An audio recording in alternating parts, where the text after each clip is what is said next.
evening. It is 6:30. We're gonna go ahead and commence our meeting.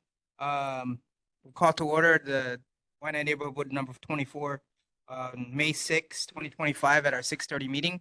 We're gonna just give some notes that we left some flyers in the back regarding the Father's Day Ohana Laulea.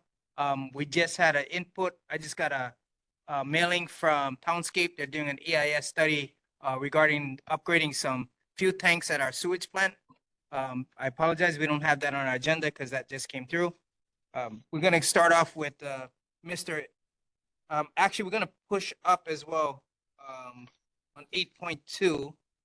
Bring our treasury's report up until number 2 section. Can we get a vote for that to do that portion there? We're bringing up our treasury report to line number 2 for approval of meetings, minute meetings. Is that a motion? Can we have a motion to? No, we have quorum. We have quorum. Oh, the online. Yeah, Okay. the online. Well, can I also move up 8.1? 8.1. Yeah, to approve the agenda and the Yes, we can do that. treasurer. So 8.1, 8.2 to space number 2 as part of the approval for meeting minutes. Motion to move 8.1, 8.2 to 2.0. Perfect. Second. Okay, that was motion by Johnny May, second by Kalei Wilbur. Hey, so we're gonna start off with the treasury report. Who has that treasury report? This is Mr. Endo has Endo. treasury. Mr. Endo, can you give a treasury report, please?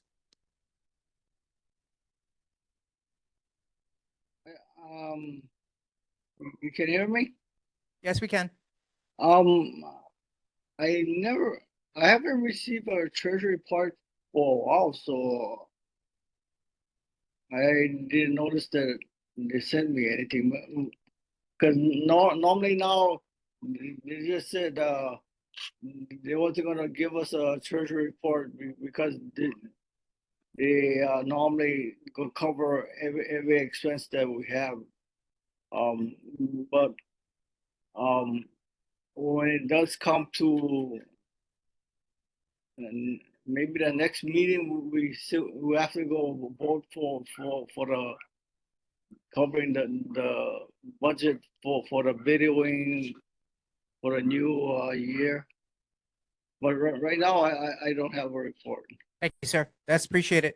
Okay, Yeah. let's move on to approval of Tuesday, May 6th meeting. Is everyone able to view our agenda? Or our May 6th agenda? Are we okay with moving forward? Motion to accept April regular minute. Okay. Johnny May has made a motion to accept Tuesday, April 1st. Anyways, any second? Second. A second. Calvin Endo has second the approval for April 1st.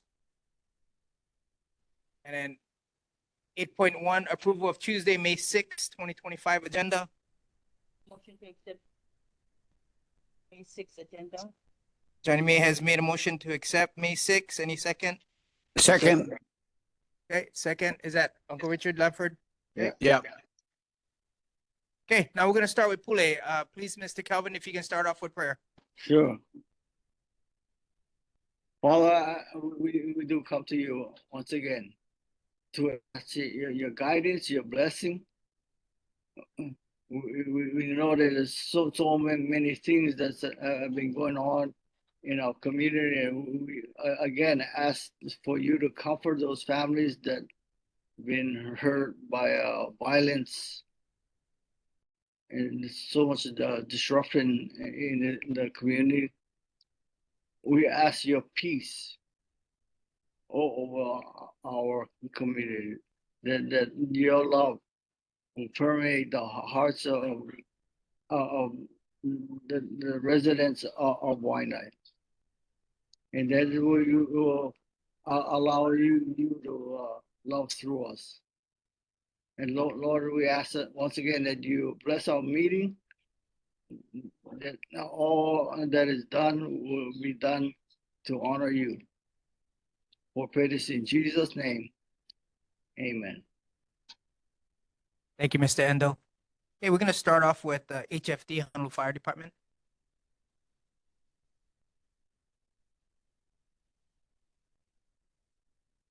No online. Okay, we're gonna move on to 4.2 on HPD. Corporal Pagan. All right, can you all hear me? Yes, sir, we're good. Sorry about that. Let me see, I have your stats for, I'm sorry, Corporal Vega, Town Police Department, District 8, Community Policing Team. With me tonight is Lieutenant Carrera as well as Sergeant Morooka. And I do have your stats for April. Let me see here. In April, we had 15 motor vehicle thefts, 5 in our area, 19 burglaries, none in our area, 121 thefts, 22 in our area, 32 unauthorized entries into a motor vehicle, 9 in our area. There's a total of 8,441 calls for service. There was 1,892 in our area.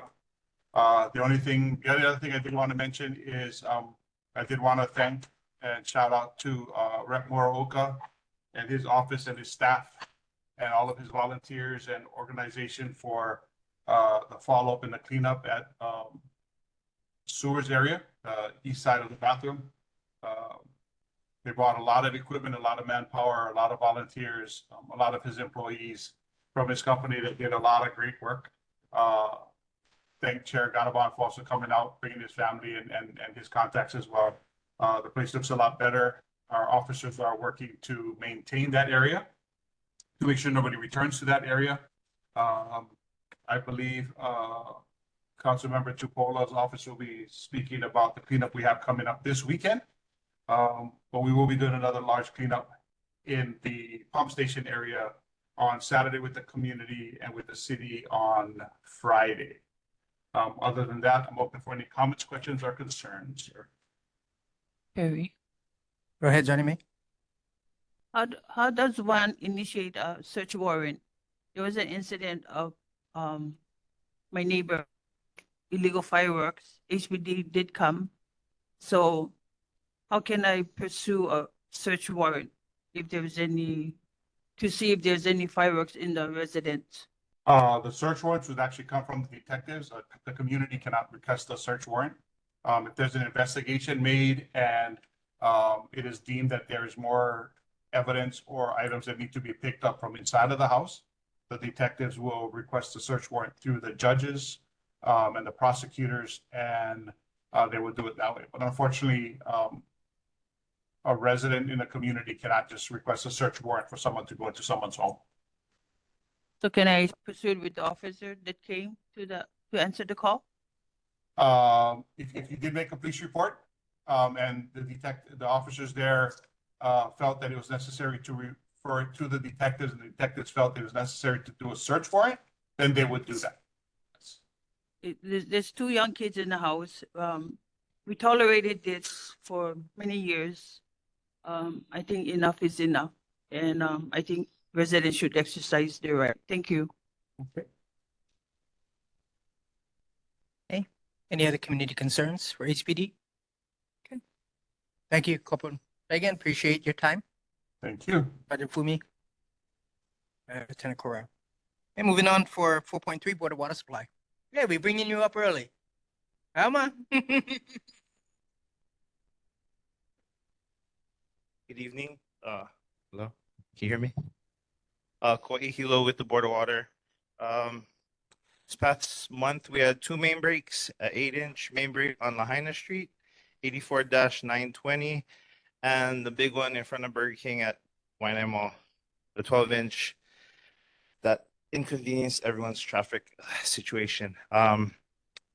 General water announcements, summer water conservation tips. The sun is turning up the heat and summer is just around the corner. It's important to ensure we're saving every drop of water to keep our community strong and sustainable today and for future generations to come. Here are some easy tips to save water this summer. Water your plants early in the morning to reduce evaporation. Take shorter showers. Check toilets for leaks. Don't let the faucet run and run. And apply for BWS rebates on water efficient appliances and systems. Saving water not only helps conserve this precious resource, but can also lower your water bill. Any questions? Thank you, sir. Any input? Very. Sorry, May. I You got, I mentioned got a about- quick, Hold on, Uncle Richard. Next, you go next. Or Wahil Kaugu, you go next. Okay, the Burger King, I know there's a dip, so yes, you will come out soon to resurface it so it's leveled. Yeah, that's gonna be done by a professional paving company. You That's know, out to bid. you know how much longer? Not sure. Okay, you can just give them a buzz, yeah. Just give them. Yeah, 30 just 30 days, okay. Do you think it's beneficial to have water tanks The to reservoirs? capture rainwater? Do you think that might help capture some of the rainwater?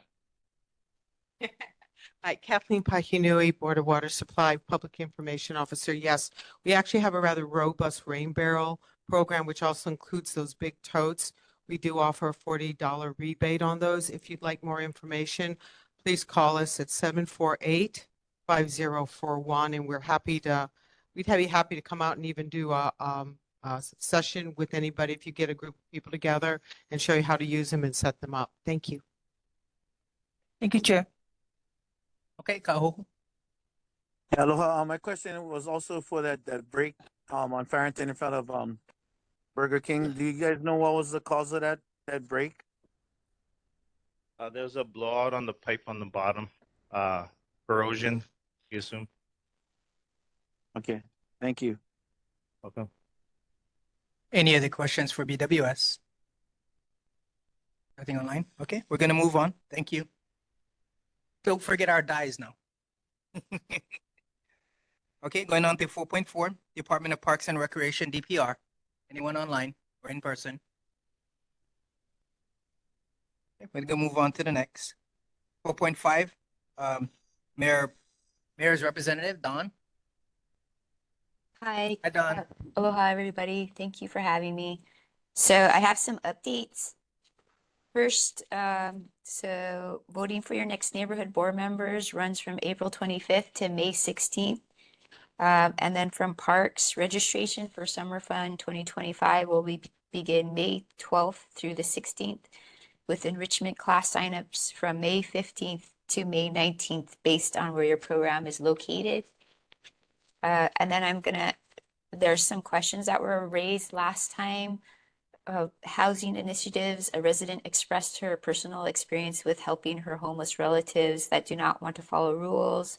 City to review action plans and make corrections and steps that need improvement before continuing to build homeless housing everywhere to ensure that these shelters do not fail the individuals and communities.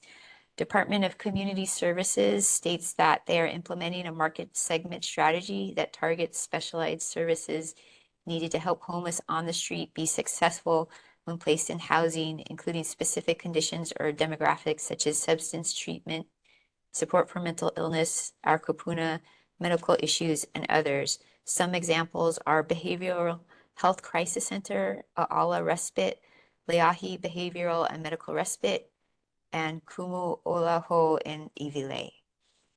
There was also a question about the governor's emergency proclamation to ensure safety with the Kauhale developments. We defer to the state as the city has no jurisdiction with regard to governor's EP. There was a question about the new Atlantis Hotel. What permits have the developer come in for? DPP reports a conditional use permit was approved to jointly develop 3 Ko'olina lots for the future planned resort and still appears valid. No other permits have been applied for as in the recent times. There was a question about the landfill liner. What scientific proof is there that the landfill liner will not leak? How can Waimanalo Gulch liner be inspected to see if it is intact? Liner systems are required as part of federal laws governing all landfills. Liner systems are designed to mitigate the potential for leaks. I'm going to drop in the box more details, but I'm going to just summarize. Risk cannot be eliminated for landfills, underground gas tanks at gas stations, airplane travel, car travel, etc. However, it can be mitigated to an acceptable level that is practical and cost effective via engineered protection systems. With respect to the Wai'anae Gulch and the integrity of its liner system, it cannot be directly inspected because it is buried under many layers of ash and or trash. However, the Wai'anae Gulch, like all landfills, has a series of groundwater monitoring wells all around it that are pumped 4 times per year and analyzed to determine whether there is a leak. In 36 years of operation, none of the quarterly well samples have shown leakage from the landfill. These wells are required to be monitored for at least 30 years after the landfill is closed. And then lastly, there was a question of if HPD is open to cultural training. Cultural training is in place as part of the police recruitment curriculum, including bias-based crimes, hate, cultural awareness, and cultural competency.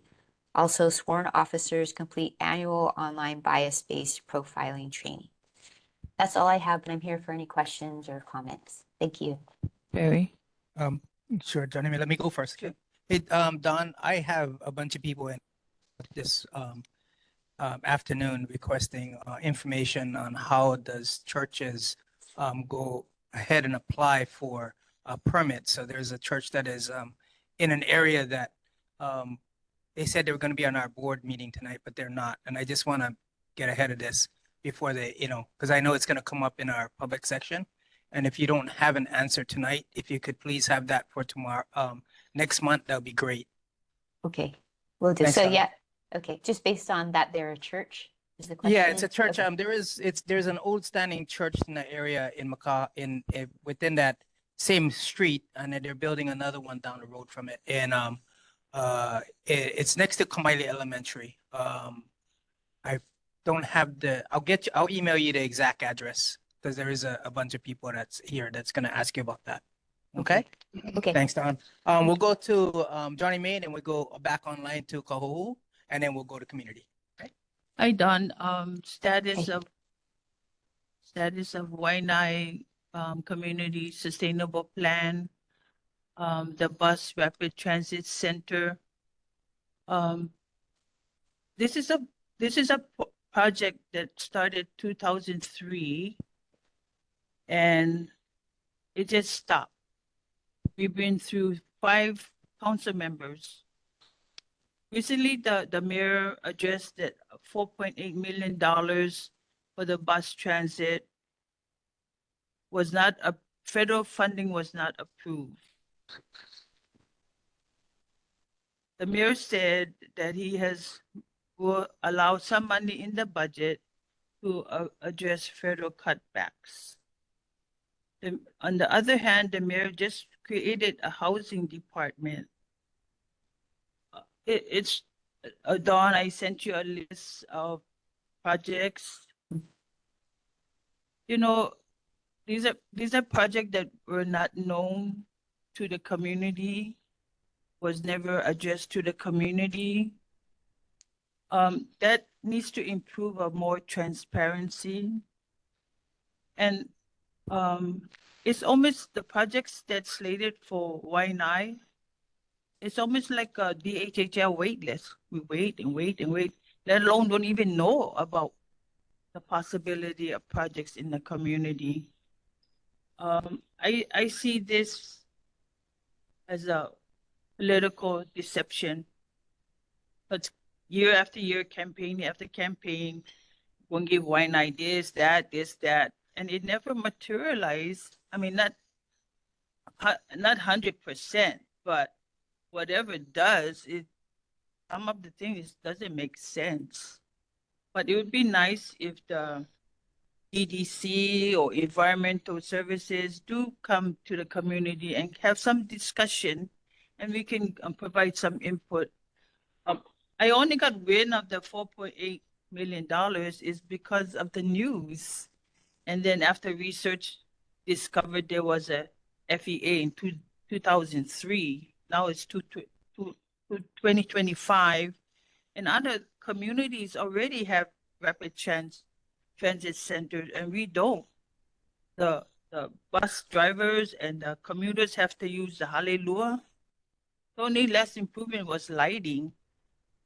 City needs to do a better job in addressing projects in this community. Thank you, Don. Thank you. Thank you. We'll go to online to Kahuhu. To see you again. Yeah, I too agree with Board Member Perry on, for the bus transit and whatnot. But my question was, so when you were talking about and answering, I guess, the question from last month about the um, cultural training that HPD give the cadets at the academy. Can you maybe next month can you come back and say what exactly what that the culture training consists of? Because one of our community members, Nani Peterson, she was this cop would break her window. I don't know if you saw that video, but it was like that was so uncalled for and that was so violent. So if you can get back with us on what exactly cultural preparation that HPD candidates do at the academy, you know, Sure, that's my question. sure. Thank you. Thank you. Yeah, go to community. Aloha Don, Raquel Araki here. I'm wondering how can you entertain the idea of a resort when the Board of Water Supply just came right before this and said we had to save every drop that we can? Okay, yeah, I'll take that back to Board of Water Supply and get some answers. Yeah, please do. Thank you. Thank you. Thank you. Going back to online to Dana. Board Member Aloha, Dana. Don. Hi, Aloha. this is Dana Newman. Just asking the question again, just a follow up to Kako'ohu's request in terms of bringing back what kind of curriculum or training they do, because when we talk about cultural training, that's a very broad statement. It doesn't really reflect a certain type of pathway of culture, right? You can talk about, when we talk about culture, it can be the culture of the family, it can be the culture of your community. What happens in Wai'anae is that we have a large Native Hawaiian community. And when we talk about bias, we also have to understand that if the culture, there's a bias to the type of curriculum that is being taught, how does HPD address that? Because right now they're not addressing it. They're not even taking the time to train your cadets in understanding simple Hawaiian terms like stop, continue, or wait. Real simple kind of things. This is Hawaii. We have 2 observed languages in the state. That the city should also have 2 observed languages, Olelo Hawaii and Olelo Haole. And if you can only communicate in one, then your officers should be trained enough to call somebody to say, wait, I cannot understand what this person is saying. I know that they are speaking the language of the land. Therefore, I should call somebody who can speak the language of the land and not further the altercation, because Kako'ohu brought up Nani Peterson's incident. And, after reviewing the video, she was definitely saying, wait, please wait. And the officer continued to escalate the event instead of trying to de-escalate, breaking a window and pulling the person out of the vehicle. So if you can bring back the curriculum so we can see what it is that is being taught to the cadets, and then have an insertion of Hawaiian cultural competence, whether it's in learning basic terms in Olelo Hawaii, also understanding who you are working with in the community of Wai'anae. Mahalo. Thank you. Thank you, Dana. Moving back to community, Mr. Glenkeela and Ms. He. Aloha, Chair, and mahalo. I'm here tonight to ask permit section, what process do you folks share with us, and you can train us about this management and so forth? Because what I'm hearing is that we're becoming a sanctuary area for poverty and so forth, and that concerns me, because we are in support of our people in need, but we have no resources or understanding of the process. And right now we have this church that coming into our community. We have the RISE program. We have all of these poverty. And yet there's no communication between the people and us, or very little. I'm Wai'anae Goodman, and I'm actually here with my neighbors and my family. So I also wanted to speak about the church, Chairman. I understand for churches, I've been raised here in Wai'anae, but I want to say I have the address if you want it for the new church. Yeah, so for the record, it is 85-271 Mahina'au Road, and the tax key is 8-5-014 -015. So I'm here because our neighbors and myself, we're property owners and we live there. And we're primarily concerned about the noise, the parking, traffic congestion, and just potential changes to our neighborhood and the infrastructure. Most importantly, we're always worried because we're on a fixed income about property evaluation and property taxes. So we've worked all our lives, we've contributed to the community, and we have concerns now that we're older and we live on a fixed income. So there's no transparency. We received a letter in the mail just yesterday from Planning Solutions. They have been having services on their property, but this is saying they haven't even done an environmental assessment. So I think there are a lot of questions about what's happening here and how the horse gets in front of the cart, because it doesn't make any sense to us. So I'm here to just, along with my neighbors, report that. I know that my neighbors also just oppose this as well. And they wanted you to know that they appreciate the small neighborhood and the peacefulness of our rural street. And we've been living there for a long time. Thank you. Thank you, appreciate that. And we're gonna go move back to online to Board Member Calvin Endo. Good evening, Don. You know, when you brought about the Wai'anae Gulch, the survey of you know, if the line leaks, I just want to remind people of past history. When we had the big rains, it did have a leak, but the rusting wasn't the leak, was the avalanche, if you guys remember, and stuff washed into the ocean. They found hypodermic needles, if you guys remember that happened.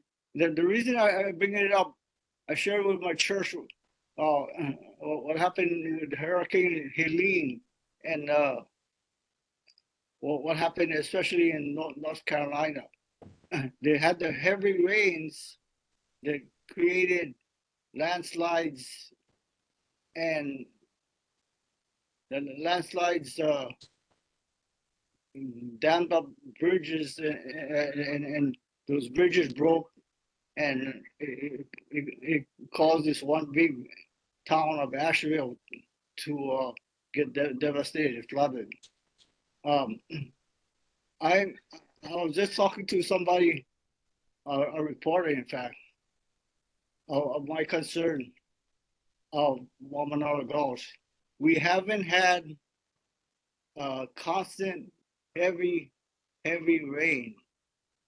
And if we ever have a repeat of that incident where the Gulch had a landslide, a real bad landslide, we're going to be stuck in Wai'anae because it came across Farrington Highway. And in that area, there's no way around it, right? So I think Wai'anae Gulch needs to really look at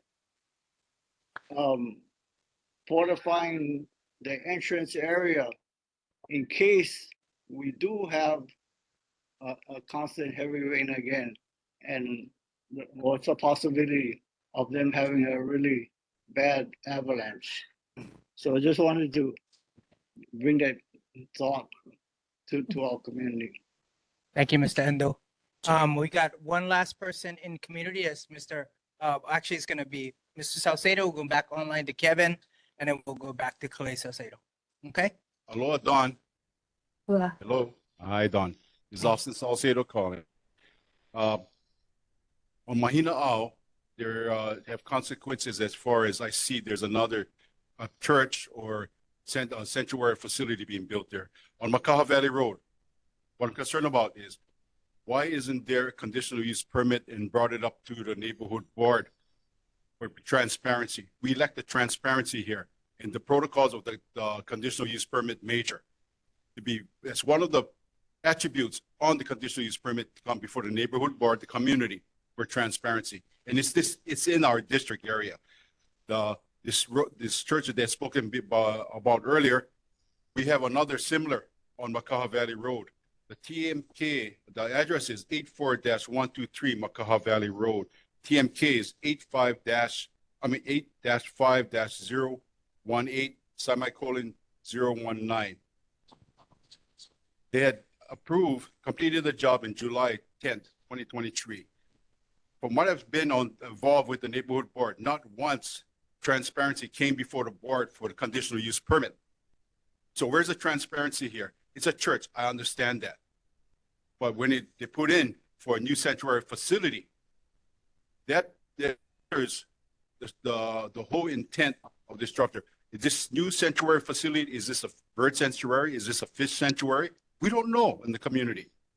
But I tell you what, it does attract people to that area. And this particular district, this particular intersection on Makaha Valley Road and Farrington Highway had attracted a lot of bad behaviors that required 752 phone calls to 911 HPD response to this location area. So we have state Department of Health, state operations, and it's operating there on 84-1170 Farrington Highway. We have 7-Eleven there and the Lailai Beach Park. 752 911 calls for HPD. So does this add to this equation as well, to this address of the sanctuary facility? That's my question. Conditional use permit, that's the question. Thank you, Mr. Asta Salcedo. Okay, we're gonna move back to online to Kevin. Hello, Don. Hello. When the DPP receives an application for a demolition permit for an older home, I'm talking pre-1970s, is there any proactive measures that DPP mandates or takes to ensure lead, arsenic, and asbestos exposure during the demo process is contained? Or is there any testing done of the soil? Or and if there's containment, are the workers required to wear protective PPE, protective equipment? What role does DPP play in that for a demolition permit on an older home? So for a demo permit, as part of the actual building permit, we don't check for those things, but if there's demoed materials that need to go to a landfill, in order for it to go to the landfill, there usually has to be testing on the materials that are being sent. So it's outside of DPP's permitting, but I understand that it's part of the removal of those materials and a requirement of whether it's, city landfill or other landfill, that the testing needs to be done and pass a certain level in order for it to be disposed of. Well, thank you for that. So there is no containment required if there is lead or asbestos or arsenic within the structures being demoed. You don't dictate any containment requirements? I think if anything, it would be with the Department of Health that would check with that and kind of monitor the process of removing the materials and disposing at whichever landfill that it goes to. But yeah, outside of DPP, but potentially within Department of Health state. And what would be the trigger for them during the permit process? I think, so again, it would be for them to be able to dispose of the materials. They have to put it somewhere, and so they would have to get all that checked out with Department of Health, and then to be able, the landfill won't accept it without the required testing and certain levels that are required. Okay, so the regulation of the containment, Thank, that's not. sorry, Kevin. Kevin, sorry, we have to move on. We have a bunch of other people here. Okay, sorry about that. Okay, moving on back into community. Hi, I'm representing my family, the Rodriguez family. We are right next door to Rise on Makaha Valley Road. And part of what Kevin was talking about, but my concern was, I mean, I'm not thinking about where they're gonna dump the stuff. My concern was when they were breaking down the house, which supposedly is supposed to have asbestos, lead and whatnot. There was no protective screening or anything to stop the dust from coming over into our side. I have an 85-year-old mom that lives right next door, you know, and she didn't know what was going on. She saw them breaking down the house and everything. I did get some pictures. We did get some videos. On request, if you guys want it, you know, I can show you. There was nothing, there was no black screen. I called the Department of Health. I called, there was another place I called because they had me calling all over the place. And one guy said, well, because it's not a commercial building, it doesn't have to be 12 feet high. And I said, well, I don't know how high, but there's nothing there. He said, well, there should be something there. He said, you know what? I'm going to check. Never heard from him again. So my concern is Rise is building next to us. We've all been opposing it and everything. And if they wanted to be concerned about the community, don't you think that they would have protected us already from just breaking down that house? So that's the second concern. Yeah. So there should be like protective screens, part of the BMPs, the best management practices of a demo. There. Yeah. And what they dumped into the bins in the yard covered like just a plastic, I don't know, like plastic wrapping paper. It just went through on top. You know, it wasn't sealed or anything like that. So we don't know what was coming out of there. Okay. Yeah, I can check into that and see what happened there. But they should have had those screens up. Okay. Yeah. Thank you. Okay, well, last one is Clay, and that's it, right? We're moving on. Before I had minutes start, I'd like to address something to the neighborhood board. You know, the neighborhood board, you folks are here for your community to listen to the people where you folks live. Please listen to the people. Do not put things upon blind eyes and deaf ears. You are here to listen to your community. Okay, I want to get that clear. Okay, now my concern is Wai'anae is not a sanctuary state. Okay, now talking about communication, we come here to our board meetings every time to get answers. If these developers want to communicate, bring the okole here. Bring the okole, because we tired seeing things done after and get built on. I brought so much issues from 2020, safety hazard, unethical issues, okay? Poachers, many times to the board. But it happened. Fall upon blind eyes and deaf ears. After that, we had my Duke Boys one. When he got killed, then it turned around hold a special meeting at the state office. When issues has been brought on the previous board. If you ain't got the time to listen to your community, please take the time, remove yourself from that desk. Because I am being a voice for my kupunas. They have a right. Do not silence them. The ranchers, the farmers, do not silence them. We have a right to be self-sustainable. No one gets permission to come on my property or other properties and take a life or take my hard fruit of labor that I work hard on. But once again, Wai'anae is not a sanctuary state. If you want that, please go catch that airplane. Do not bring it here.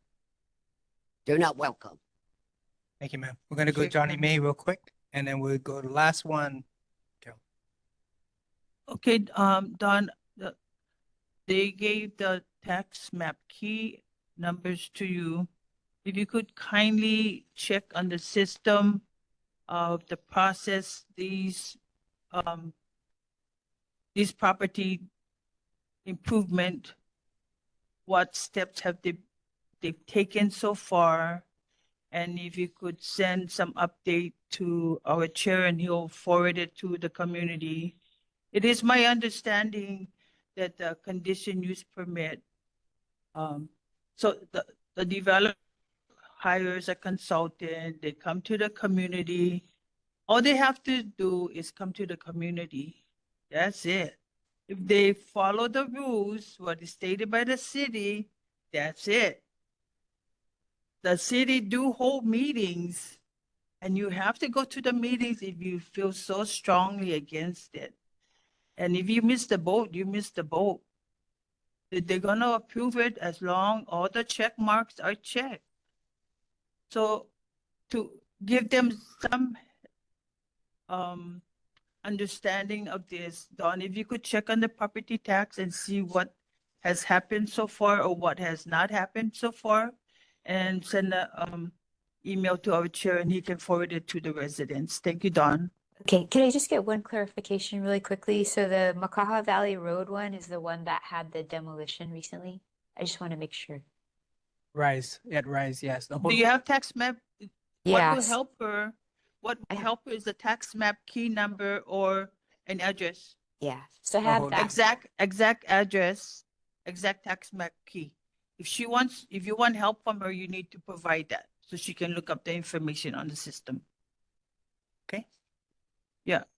So that's how we work together. You bring the facts that she needs so she can look it up.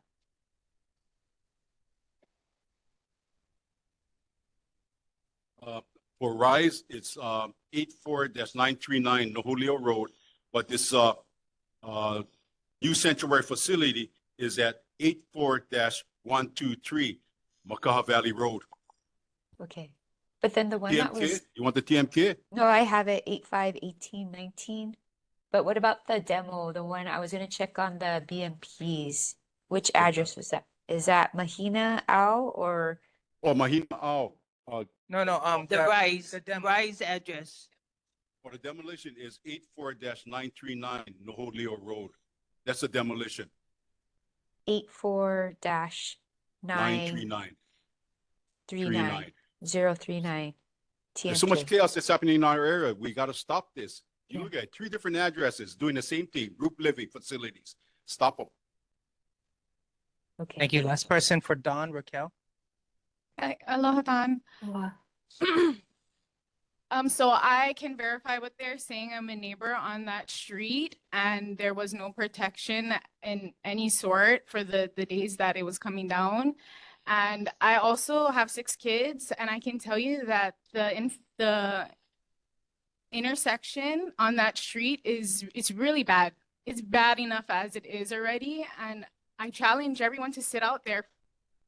It was just 2 days ago that I was out there and a man had his whole entire privates exposed at the bus stop, and that happens daily. So stop moving forward and look back at the work that you've done. It's not working. Thank you. Thank you, Don. Appreciate community. We're gonna go ahead and move forward to our next step, Don. Thank you. I appreciate your time. Thank you. City Council Member Tupola.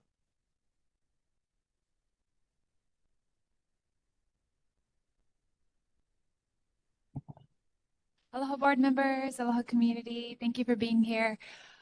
First off, I just want to say thank you. I know last month my staff member Kika, who's super awesome, said that you guys were sending regards. So yeah, just for clarity, yeah, I am a single mom now, and also my daughter's graduating in 2 weeks. So I just have a lot of things going on, but I'm definitely always listening, and my staff members are always helping. And we're of course still active in everything. Just the nighttime hours are very special to me and my daughters. So thank you very much for your patience. So a few things I wanted to cover is, Johnny May, if you want to be specific, and I can help you with the bus stop issue. I just wanted to know specifically what you wanted built out, if it was just the bathroom. Our next full council budget hearing is going to be on Monday, the 12th. If you guys want to watch it, it starts at 10 o'clock, and this is going to be the second round of edits. Of course, there's tons of things in there for our community that I put into the budget edit, so you can testify on those as well. If you'd like to support any of the items that you know will help the community, if you want a list of it from my office, we can give you a list of the things we added. But just for clarity, we sent out a link to the neighborhood board members and to everyone who is interested to tell us what they wanted, and we actually incorporated as many amendments as we could into the budget based on what people requested. Thank you to BWS for all your updates during the water main break. I know it was very difficult, but the ongoing communication is always appreciated. Thank you, Chris Moroka's office, for cleaning up at sewers. We need all the help we can get. And your office has been pulling a lot of weight. I'm so thank you, Board Member Wilbur, for offering your help at Middle Park. And I respectfully ask that you allowed me and Chris to finish this one. You know, it's an ongoing issue. Middle Park is the one right by Pokai Bay, but you know, we do have a neighborhood security watch there, and it's just getting worse and worse. So I'm cleaning up a little bit of there on Saturday, but many other areas. And I do think that me and Chris could actually get it done faster, and we need to, because the high amount of vandalism and the amount of things that happen in that bathroom illegally is very disturbing to the community. What is that? Yeah, so the one that burnt down? Yeah. Yeah, so I'll finish this and then I'll finish this and you can ask me what specific one. I was talking about Middle Park, so that's the one that's actually right by Pokai Bay in between there and sewers. So that was the one that burnt down to the ground. My concern is that it's been burnt for a while, and as it sits there burnt, it's not helping anyone. We either demo it or we rebuild it. The rebuilding of the bathroom is going to take too long. So Park suggested that we try to do something kind of like Sea Country, where it's just like a outer door that comes out and it's not like a girls and a boys side, whatever. So what I'm saying is that there's been a lot of delay on it. I appreciate your help, Board Member Wilbur, but we got to get it done a lot faster. Two more things. I do encourage Rise to still come forward. You know, it's really unfortunate because I've talked directly to Carla. I've asked her if she could meet with the residents on the road. She said she was going to do the barbecue. I know that it got canceled, all these other things. But, you know, I remember when Auntie Twinkles first bought that property up in Wai'anae Valley, nobody wanted that. Everybody was protesting. Yeah, and actually they had their own town hall inside the middle of the road, and they got yelled at. They got people, you know, basically protesting. And so I know it's tough, but at the very least, they came out, they talked, they answered. And I remember the first day they constructed, the same thing happened. No one put up the dust screen, so everyone was arguing, and then they put it up. So I just don't understand, you know, maybe it's not illegal for Rise, but I do think it's not the right thing for them to not discuss things with us. I mean, it's so simple. Like, it's such a small road. Why not just talk to the people? We've asked. And I've seen her in person, and I'm like, please, like, do the right thing. This is a small community. So I'm just going to keep urging them to do the right thing. I appreciate it, Dawn, that you're going to try to communicate with them, but really it's their responsibility to communicate to these residents. Nobody else's. Rise is an organization that does good for the community. Why would you not do good to the immediate neighbors? It doesn't make any sense to me. Lastly, we do have a cleanup on Saturday.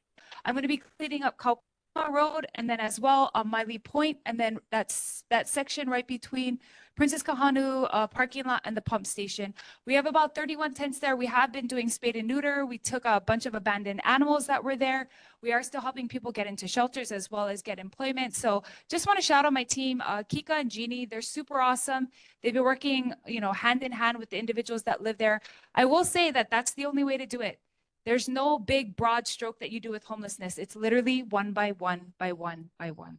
And that's what we've been doing out there, is moving in small sections, helping people one by one. So thank you to all the providers that have been with us. And of course, Corporal Pagan, CPT guys, because anytime we call, they're out there. So that's my report. Thank you, board. I'm open for questions. Thank you. Johnny May Perry. Okay, council member, I sent you an email. The problem is the city on the books, there's projects, there's a project number, and the money is lapsing. Which project is it? I sent you a whole bunch of lists. Okay, Yeah. I'll look at it, because are you looking at a CIP list? That's from the recent financial report that was sent to all council member and the mayor. It's on there, and I have the page number. Okay. So there's several projects in this community. The monies are being lost. Okay, it's been lost. Why is that? I mean, 2003, there's no improvement on the rest rapid transit. Okay, it feels like for our projects, I feel like we're on the HHL list. Got to wait decades and decades. And this is, you're the 5th council member. Okay, and things get overlap, and nobody. I've been involved in this community since 2003. Nobody ever came to the board and say, "Oh, you know about this project, yada yada." Nothing. Nothing. What project are you talking about? I said, go to your email. There's like 14, I'll look at the 4 and I'll respond. But I like 14. So please, you know, this homeless situation, the governor and the mayor, they give financial to the nonprofit. So that's how they're getting money. So that's why they exist here, whether we like it or not. Okay, city approve it, state approve it. Whether we like it or not, it's coming to us. But I don't know, there seems to be no pushback from our elected officials. No pushback. Pushback Come on, against come the on, come on. Because without the nonprofit, without the money, they have no business. They do not exist in our community. Like, we're just overloaded. We're heavily populated compared to others. And we need to do more positive business. I know this is a business. So as long we provide them the resources, they exist in our community. But we need positive businesses. Thank you. Check your email. Otherwise, I'll send it to you. It's a list. Okay, I'll respond. Thank you, Johnny May. Thanks, Johnny May. We're going to online. We're going to go with Kevin. Hello, Andrea. Thanks for coming. Yeah, I think this part of the reason we got to this point is when the emergency proclamation was made, bypassing the cup, the community has no input. So now the community is blind, and that's why these issues are going to come up. And they're going to continue coming up. If that site ever goes operational, and there's a whole nother list of issues that go along with the operationality of that site. And so I don't know what to do to correct it from here, but lack of transparency, these problems are just going to keep coming up, and the issues are going to get bigger and worse. So if you could relay that to the mayor and to the governor, bypassing the cup isn't the solution to this. Okay, thank you. Thank you. Agreed. Thank you. We're going to go back to board member Clay Wilbur. Thank you, Andrew, for actually recognizing that Middle Park does need a facility, and it really needs to be. There's a lot of kupuna that use that facility at park. The park itself needs a lot of work. People are still driving on the grass, doing donuts and all this stuff like that. And I noticed that the residents took it upon themselves to throw a bunch of rocks out on the grass area so that trucks, cars, or whatever, to try and deter that. I saw the money that you asked for in the budget for Middle Park. I appreciate that. And it's just little me trying to save that structure. And I do appreciate, and I'd be happy to hand the torch to you and Chris if that's something you guys could save, because we do lack a lot of resources, and we lost Lahi Lahi Beach Park, so there's a big gap between comfort stations, and that I appreciate if you guys are willing to pick up the torch and take it from there and get this done. I'd be more than happy to support and I can to help you guys. Thank you. Yeah. No, I appreciate that humility because, when I approached DPR, they told me that you were handling whatever donations, and I have lots of resources I want to come in and help, and we need that to get that bathroom done and to get, poles and chains up, kind of like how we did at Cal, because obviously if we don't have anything, people just get it. So thank you for saying that. I'm going to have my office move forward, contact Parks, and we just got to move on it. We got to move on Middle Park. It's just getting destroyed. And other thing, yeah, since I know, is Chris coming up? Because Chris is here. Shout out to you guys for that cleanup on the yeah, on that was awesome. Thank you. Chair, can I add? Okay, Andrea, this is the Lulale Beach Park 2. That's the one. Okay, there's no project number. The GI amount is $1.1 million, but there's no project number. And I didn't see that on the financial report. Thank you. Okay, I'll respond. Thank you. Going back to online, we're going to go board member Dana. Hey, Andrea, thank you for coming out. Nice to see you. We always need your presence in the space. With regards to Middle Park, again, I hope that the design is not changed and pose, because I don't think KL is designed really nicely. We deserve better than that as a community. I think, yeah, we should have more community input, and chains and pose is not the answer. But what is on my mind is like we cleaning up areas, but we just pushing people from one space to another. And again, Auntie Blanche is coming to community. She talked with Don Chang. I know that's on the city side in terms of the Aina. The White House property is up on the table again. Like, I would really like for a conversation about what could possibly work to address homelessness within our community, and utilizing a Kauhale model that focuses on culture, Hawaiian culture to be exact, and not on the state kind of designing a whole new kind of understanding of what Kauhale is. Because building a house or building a community center is not a Kauhale. It really is a village. It really is about your community coming together to assist, to kako each other. And you know that.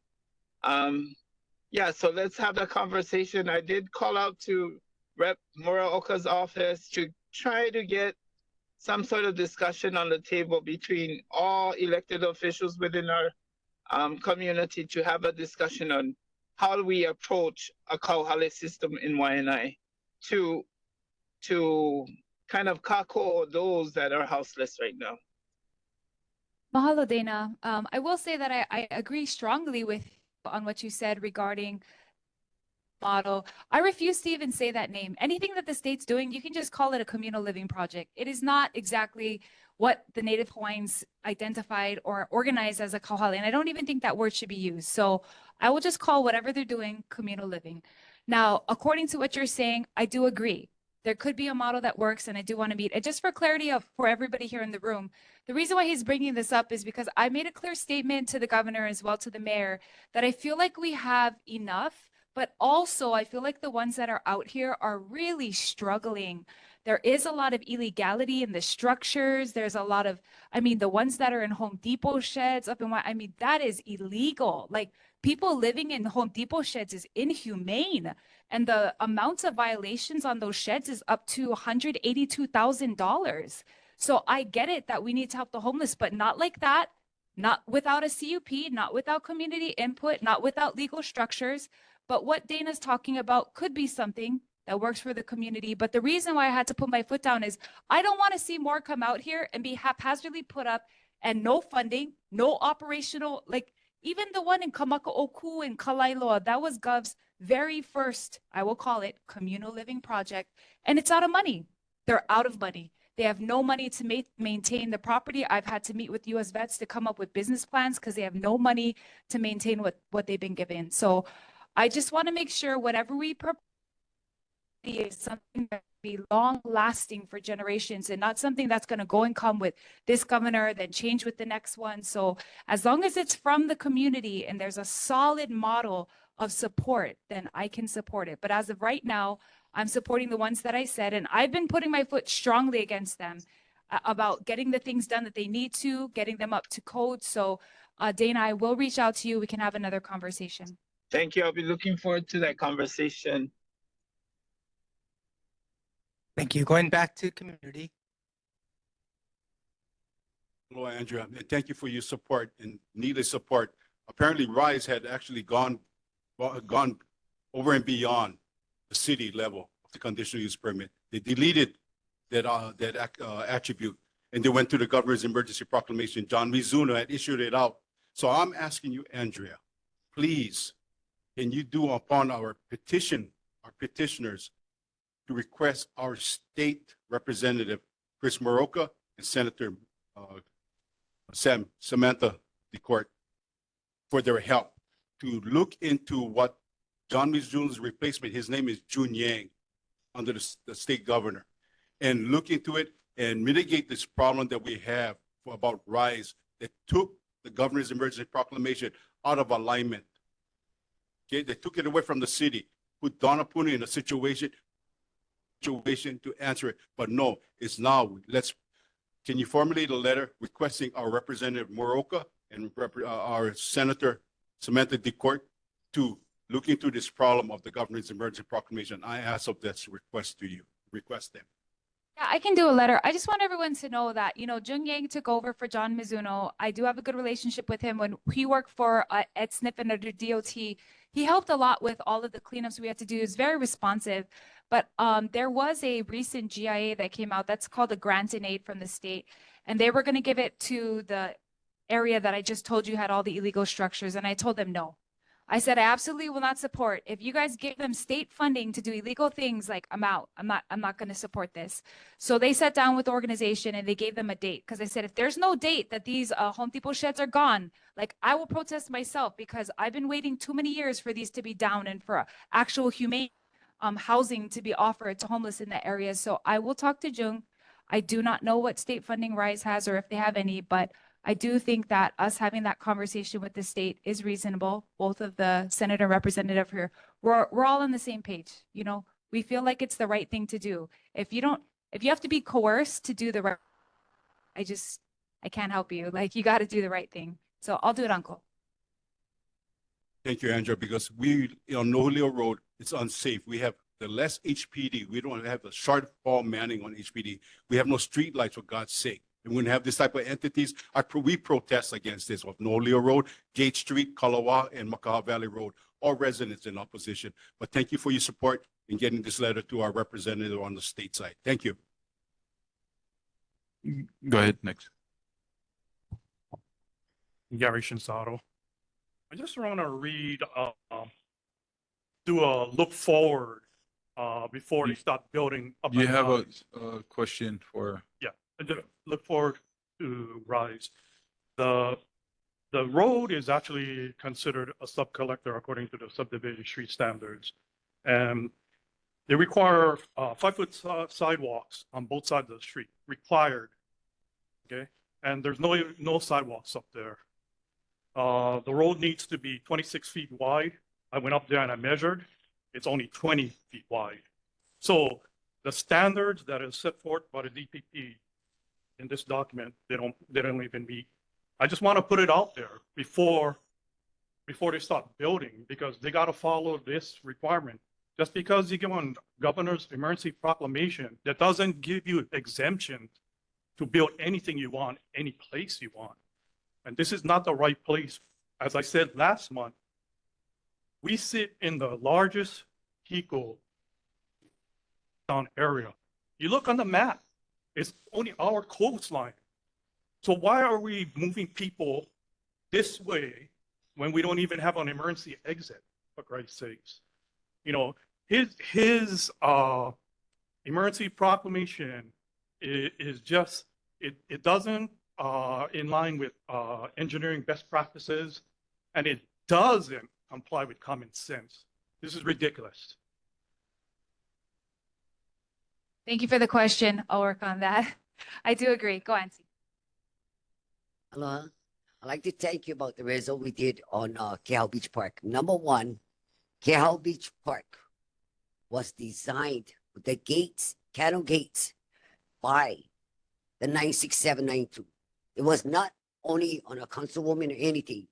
Residents of 96792 gotten together and they had put in the request.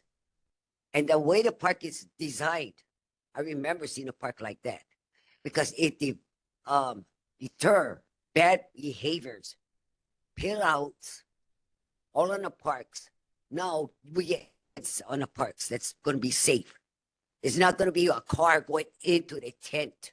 So whether you like it, you had your chance to say something about the resolution that was made for Kehau, but the bus came and the bus left. So we're happy with it, the resident of 96792.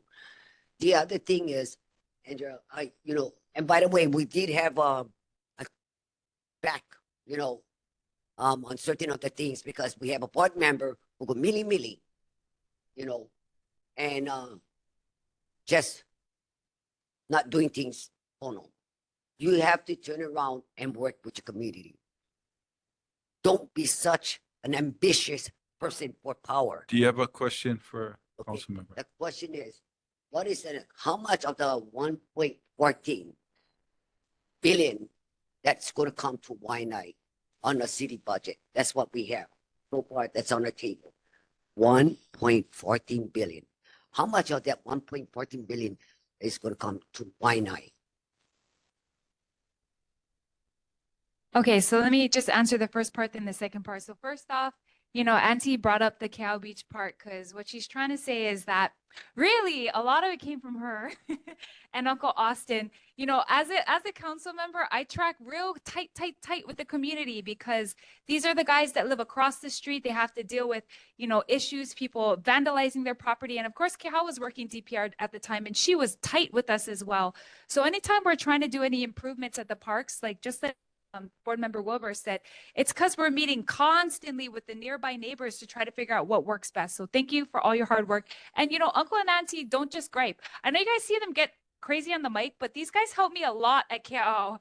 They actually went and got the pillars for me. They got all kinds of gates donated. Chris then went and soldered it in. So it was the city, but a lot of it was the community who did it. So I just got to say that Uncle and Auntie get nuts, but they help. Okay. They help. Secondly, the 1.14 million, the reason why I'm not being real specific is because I got to see what comes out of the final budget. So next Monday will be the second draft. Then we have a full council meeting on May 19th, and then whatever passes that day, then I'm going to comb out of there exactly what actually got included. And then for 1 year straight, I gotta hunt down every single dollar, and I have to hound people and tell them, please spend the money, because they have 1 year to spend operating budget. And that's why I was asking Board Member Johnny May about this, because CIP is 6 years, so they have a little longer to spend it, but our operating is 1 year. So if you see money that I put in the list for operating, that stuff has to get spent right away, because 1 year goes like that. Ask the chief of police, he gave back 50 million. You got to stay on top of it. You got to stay on top of your spending. Every month, you got to be executing things, or else the year comes and then you give back all that money again. So anytime you see something in operating that doesn't get spent, don't think it's still there. It's gone. You got to budget it again. So Auntie, when the May 19th passes, what I'm going to do is create a one-pager, give it out. I'll put it on my website. Then all of us can track down together exactly what passed out of the budget. And some of the things that came out this year were things I put in 4 years ago, like the play apparatus for Kaupuni Park up in Wai'anae. It was how much years I've been asking for it, and they're finally doing it this year. It's kind of, you know how it is, Kehau. Fast for the city is 3 years. That's fast. That's really fast. Yeah. So I'm saying I feel you guys' pain, but when the budget finishes, I always delineate exactly what our community is getting, and then we all got to go fight for it. We got to beg for it. We got to make sure that it gets released. Even the police station money, it got released. It was only 300,000 that got released. But guess what? It's not going to be done until 2027.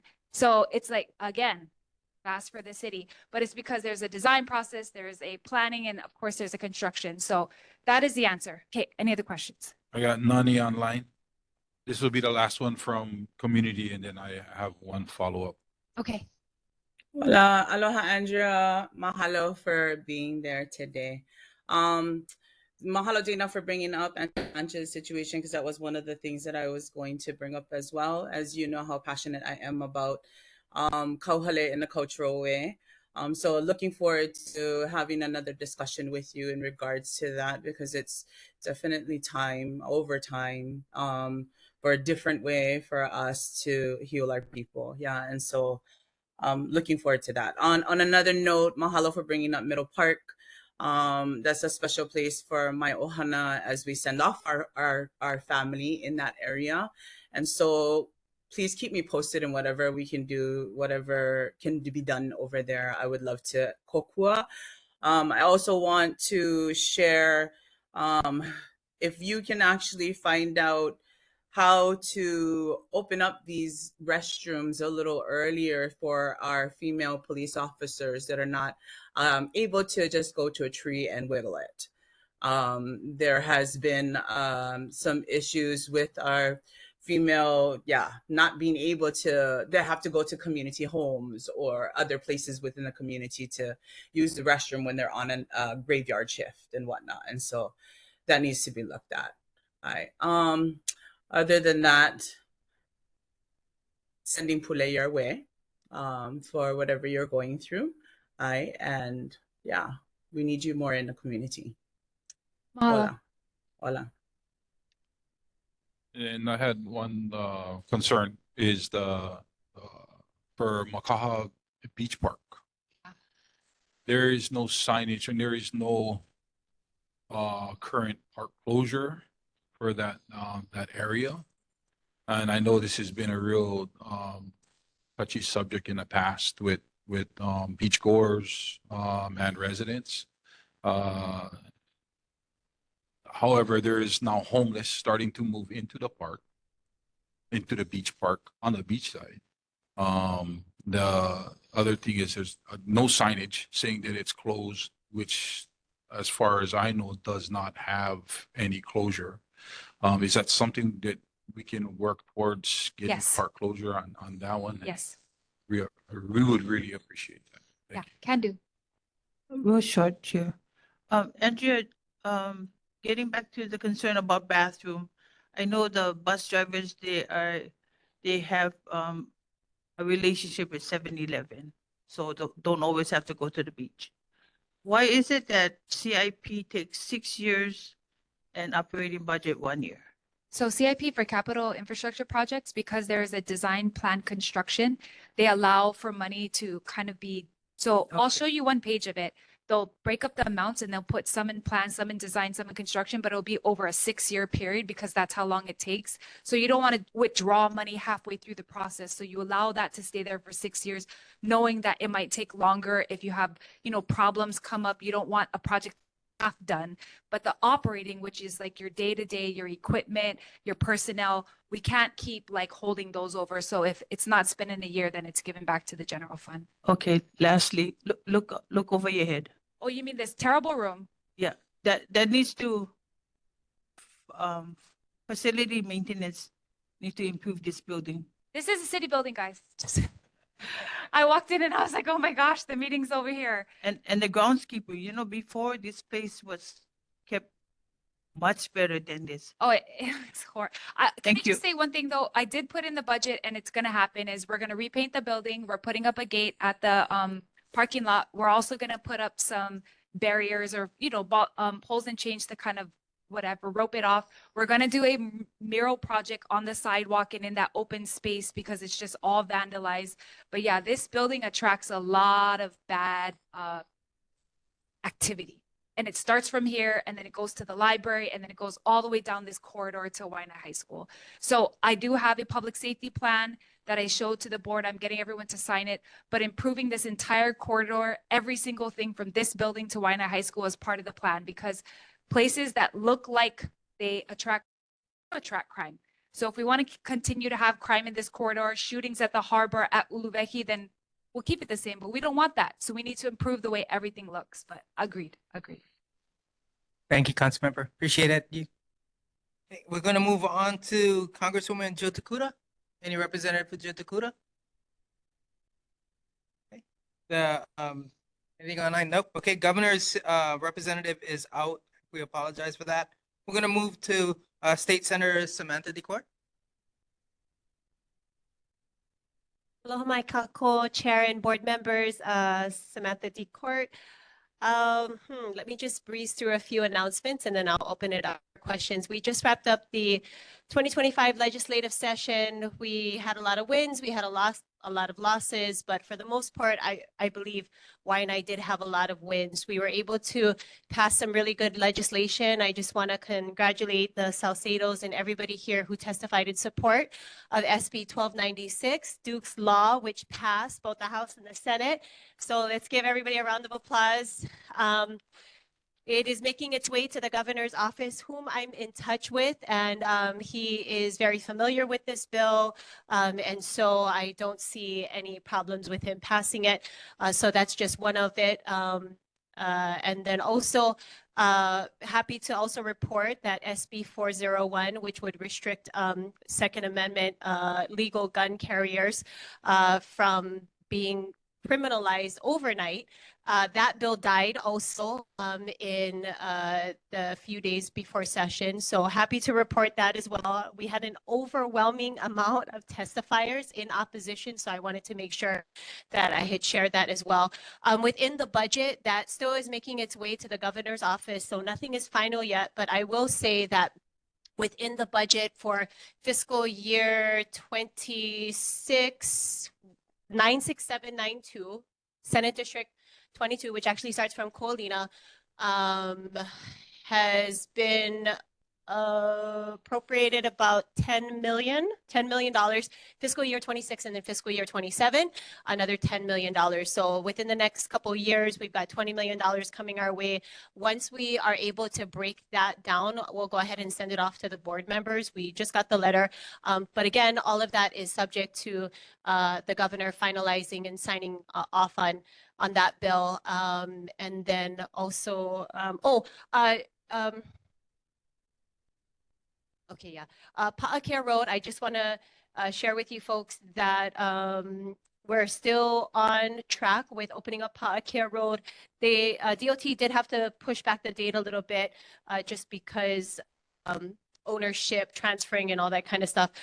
But according to Ed Sniffen, Department of Transportation, they are ready to open the gates and remove any access control by September 2025. So that's not going to be the answer to all of the relief on the Wai'anae coast, but it does help. Every little bit does help. And just with hearing the discussion about Kauhale and also speaking with our residents, this has been an ongoing issue for quite a while now. I definitely support, I think, between myself, the state representatives and our council member, we kind of all stand united with the same stand as far as building new kauhales and just things like that. So I did just want to put that on the record as well. Also standing behind the residents of Noholio Road with the continual discussion with RISE. I mean, I just have to echo what City Council member had said. There's a right way of doing things. Just because it's not a part of the process doesn't mean you don't do the right thing. So it's very important that we do that. I apologize. Let me just step back a little bit. With regards to the budget, I do want to really thank our representative, Chris Muraoka and Darius Keela. In order for us to advocate for funds on the Wai'anae coast, it really does take a collective effort. So I really want to shout them out because it's never just a one-person thing. We all really advocated for funds for Wai'anae. So I really got to shout them out. They continue to put 96792 first. And as a result, we're able to get a really good chunk of money, which is going to be spread throughout the coast, which I will send you folks the breakdown. Other than that, I'll go ahead and open up for questions. Go ahead. If you supported House Bill 431, it's an appropriation for $42.9 million for the next 2 years for Kahales. If you supported it, there's another one, 8.4 million over the years of 2 for Ohana Zone. The governor have this amount of $3.1 million for family assessment centers in Wai'anae and Puna.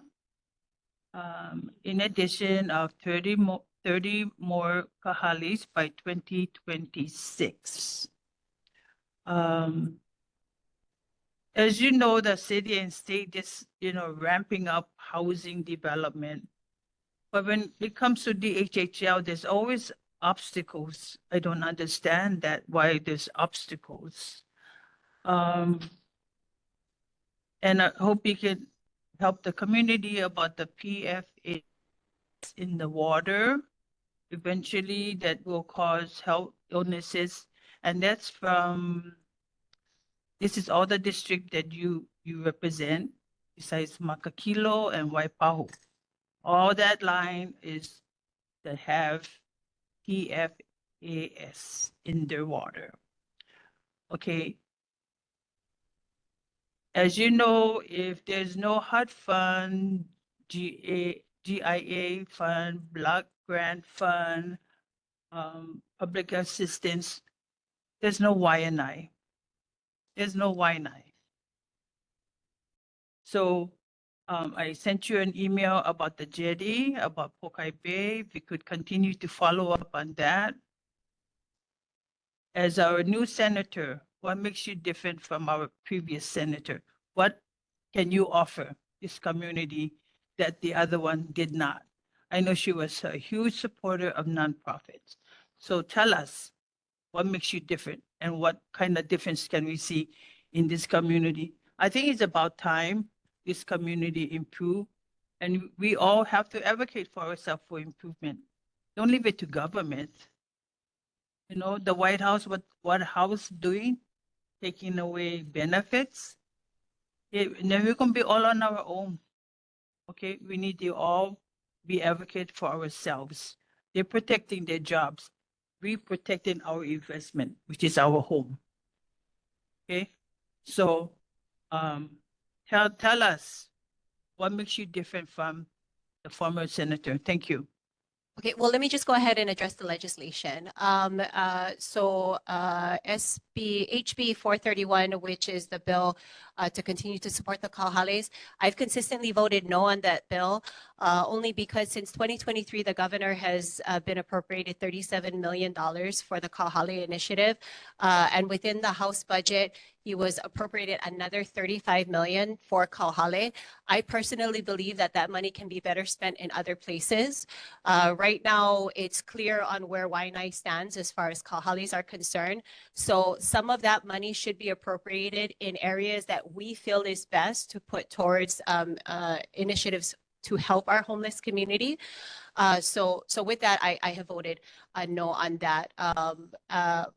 There were a few other things with the jetty. We're continuing to work with, it really is the Simplicianos that are taking the lead on that. So I want to give them the credit on the hard work that they have done for years and years and years to bring it to this point. So my office will continue to reach out to them and see how we can bring all of the entities together, all the stakeholders together to get a clear pathway and circulation of the water.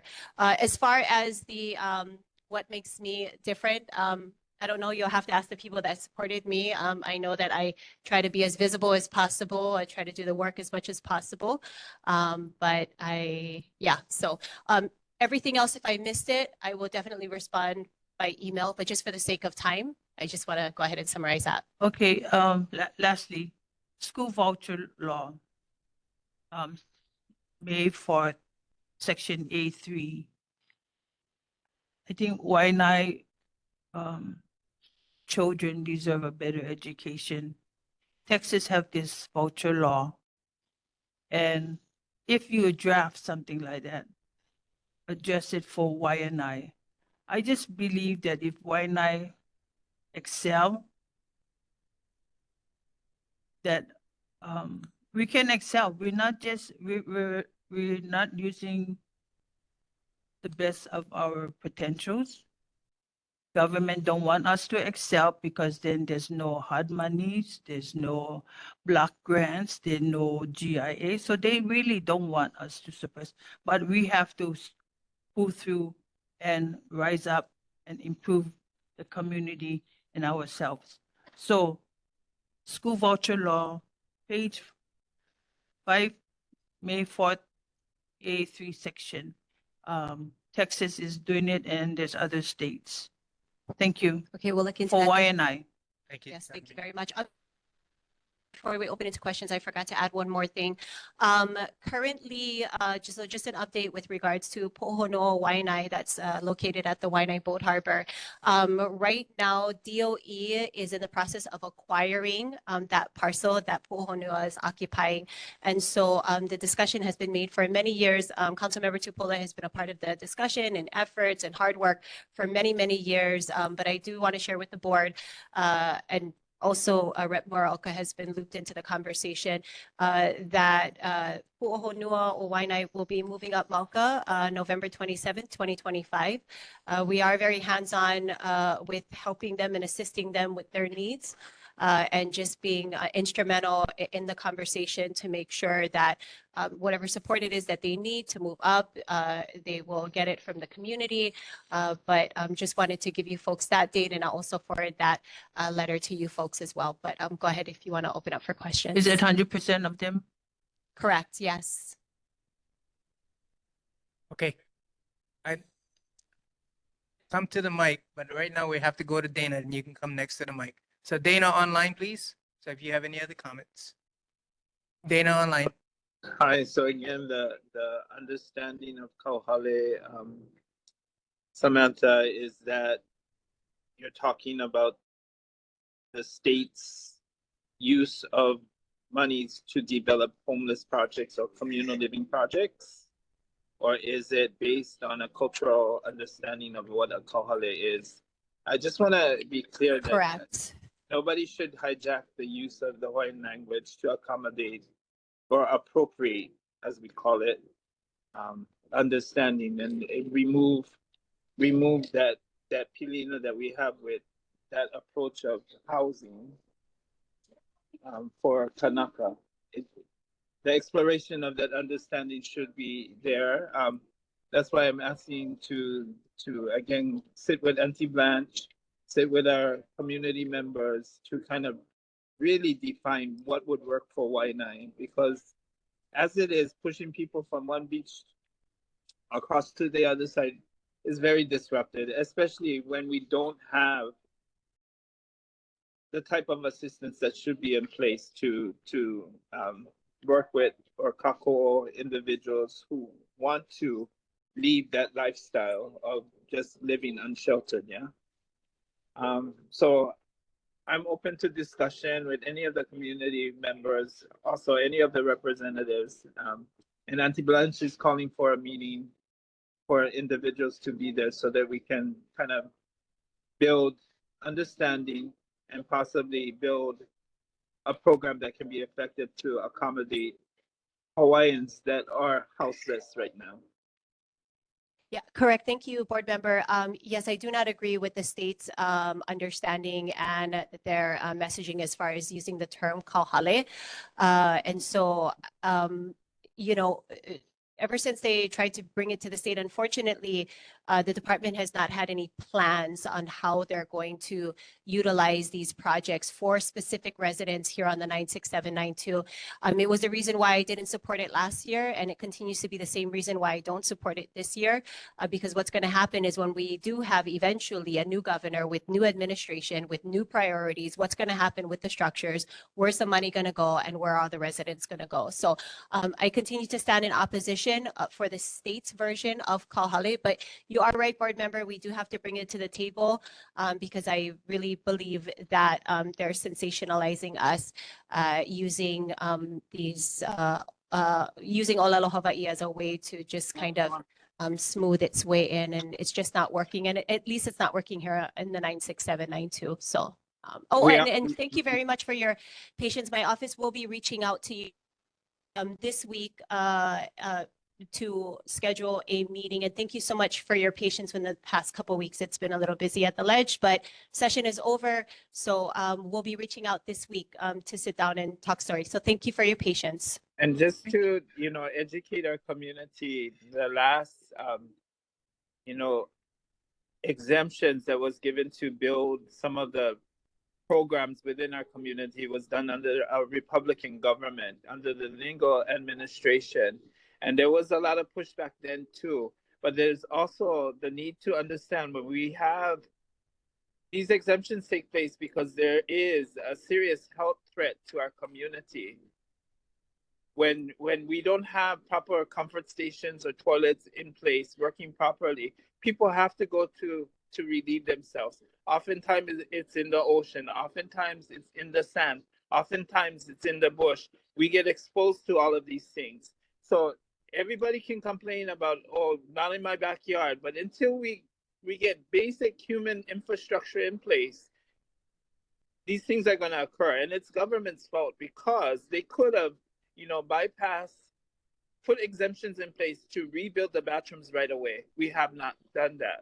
So let's be serious about what we're asking for as a community and come together to really figure out what should be the priorities of our community. Thank you. Thank you. Dana. Okay, we're gonna move to back online to Kauhu and then back to the community. Who wanna say something to Senator, please come up. Otherwise, we're gonna close it off after Austin or after Clay. Thank you. Go ahead. Yeah, aloha, Senator. Good to see you. Aloha. My question is, would you be in support of, so the Army is, they have a meeting this Friday to talk about the EIS and they want to push that EIS for Hakuloa. But there's a lot of, community members that have pushed back on that. And so asking, would you be able, are you up to par on that information? If you need, I can send you some, but, yeah, it's really important, not only to the Hawaiian Kanaka community Wai'anae, but also on Mokuokiawe. And so if, my question is, are you, preview with that information? I am. I do. You do? I do. I have the information. There's a BLNR meeting. I believe it's Friday. Yes, Friday at Yeah. 9 o'clock. We Yeah, are planning to attend there. Will you be there? I'm going to try my best to be there. I know I have conflicting obligations right now. If not, I will be sending in a testimony.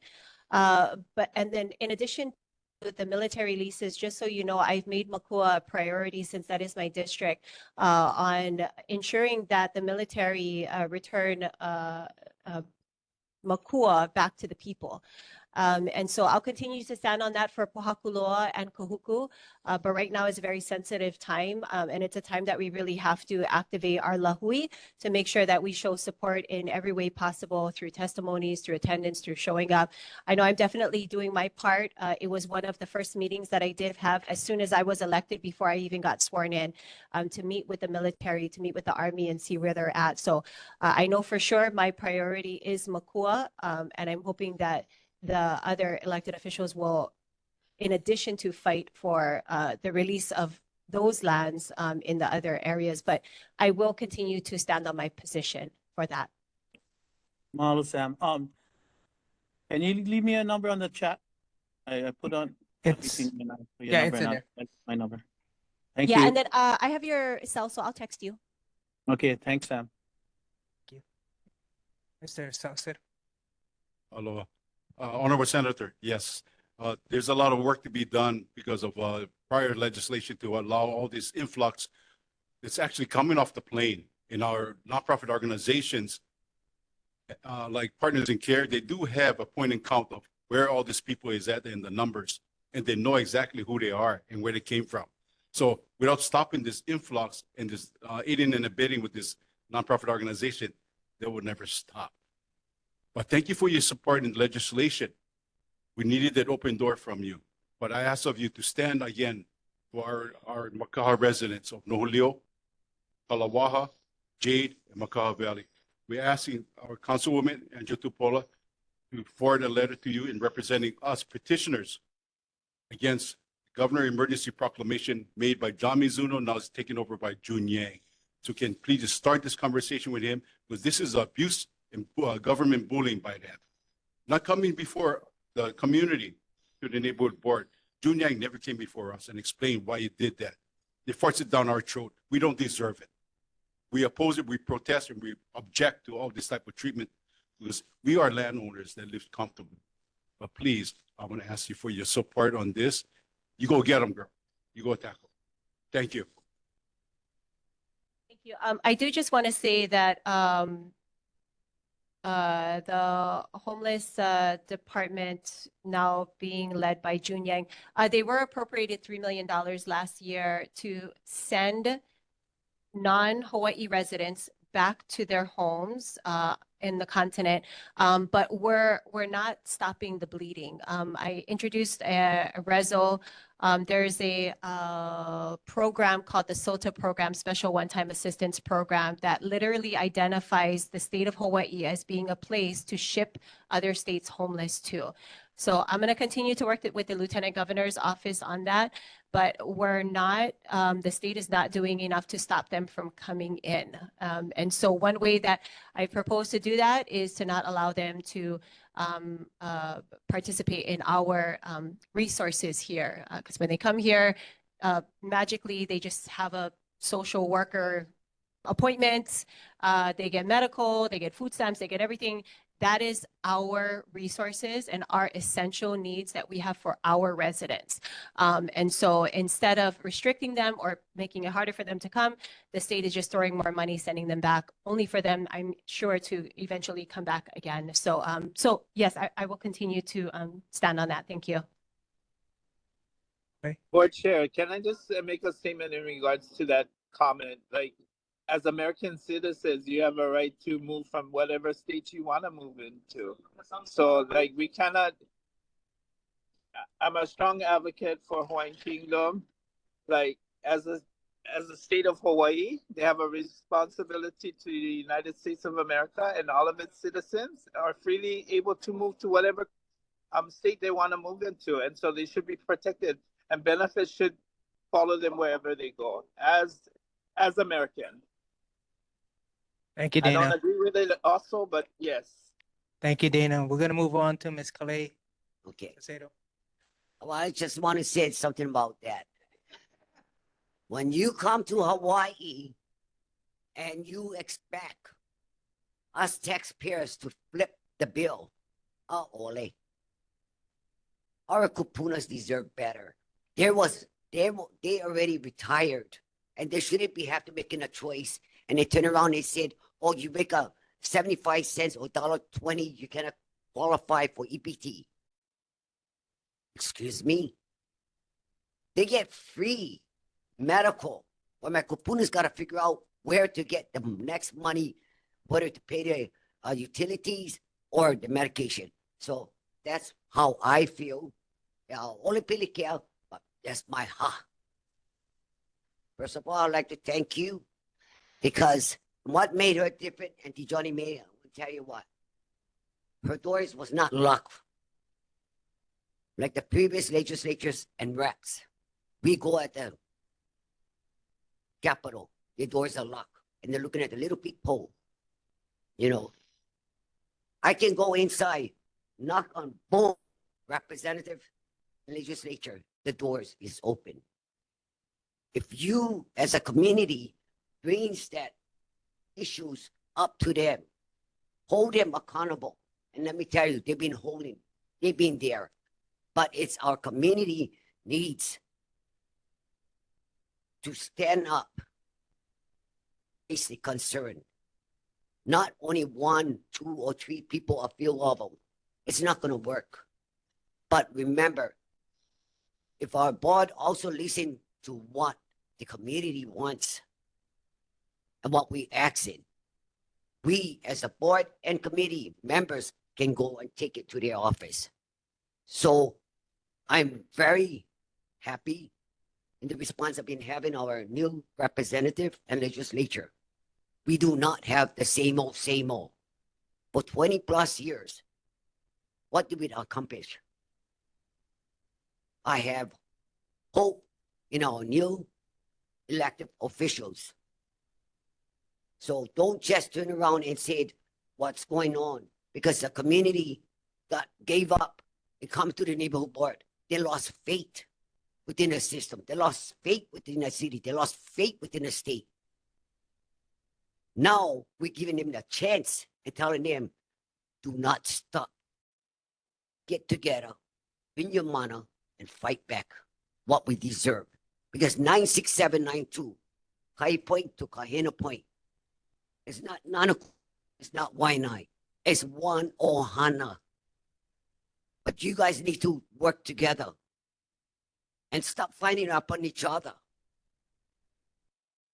Because when I see this fighting up on each other in our board members, I don't like to deal with you guys. I better go to the rep legislature. Because why? I get better results. And that's the truth. Sure. Thank you. Thank you, ma'am. What Go ahead, has Johnny to? May. Samantha, sorry, one more question. Okay, so sometimes we hear everybody, but sometimes we're not asking the right questions. And that takes practice and engagement, okay? Not only to us, but those that can really make a difference in the capital and the city. We giving community opportunity here to voice their concern because elected officials come here. So this is your time, your opportunity to come and speak. But asking the right question is also beneficial.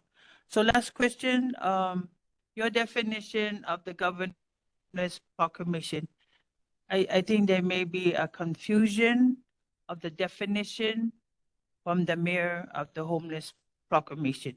Your definition on what exactly it means. Thank you. I believe he sees the increasing numbers of homeless as a priority. However, I do personally see it as circumventing the process. There's a process in order to build projects to house homeless. And I think that still needs to be honored because the biggest piece that's being left out with the emergency proclamation is the community input. And that is why we are here today with such difficulty to support the Kauhale. Not that it's not good, but it was just, I mean, I really believe just Mizuno just ruined it for everybody. He came into the community and was very poho and just decided to go within certain networks. And that's why I continue to stay engaged with the neighborhood board because you folks have been elected by the community to represent the community. You're not a makeup of people that want to decide, okay, I'll just bring in so-and-so. You have been elected, and being an elected official, I honor that very much. And so if organizations, projects, state or city can come through the neighborhood board and get its support, then that's definitely worth bringing to the table. So as far as the emergency proclamation, I see what he's trying to do, and I do believe he has good intentions. However, it's just not working for Wai'anae. And I do believe it was because of the wrong approach of John Mizuno. And I don't think that June Yang is going to really have a supportive of a support coming into the 96792 because there was a lot of damage that was being done. So we just have to bring other ways of supporting our homeless initiative here, our houseless initiative here on the Wai'anae Coast that works for us. The proclamation also exempt the 201H. So there's laws that is exempt by the proclamation. Correct. Thank you. Thank you. Thank you. Representative Maroka.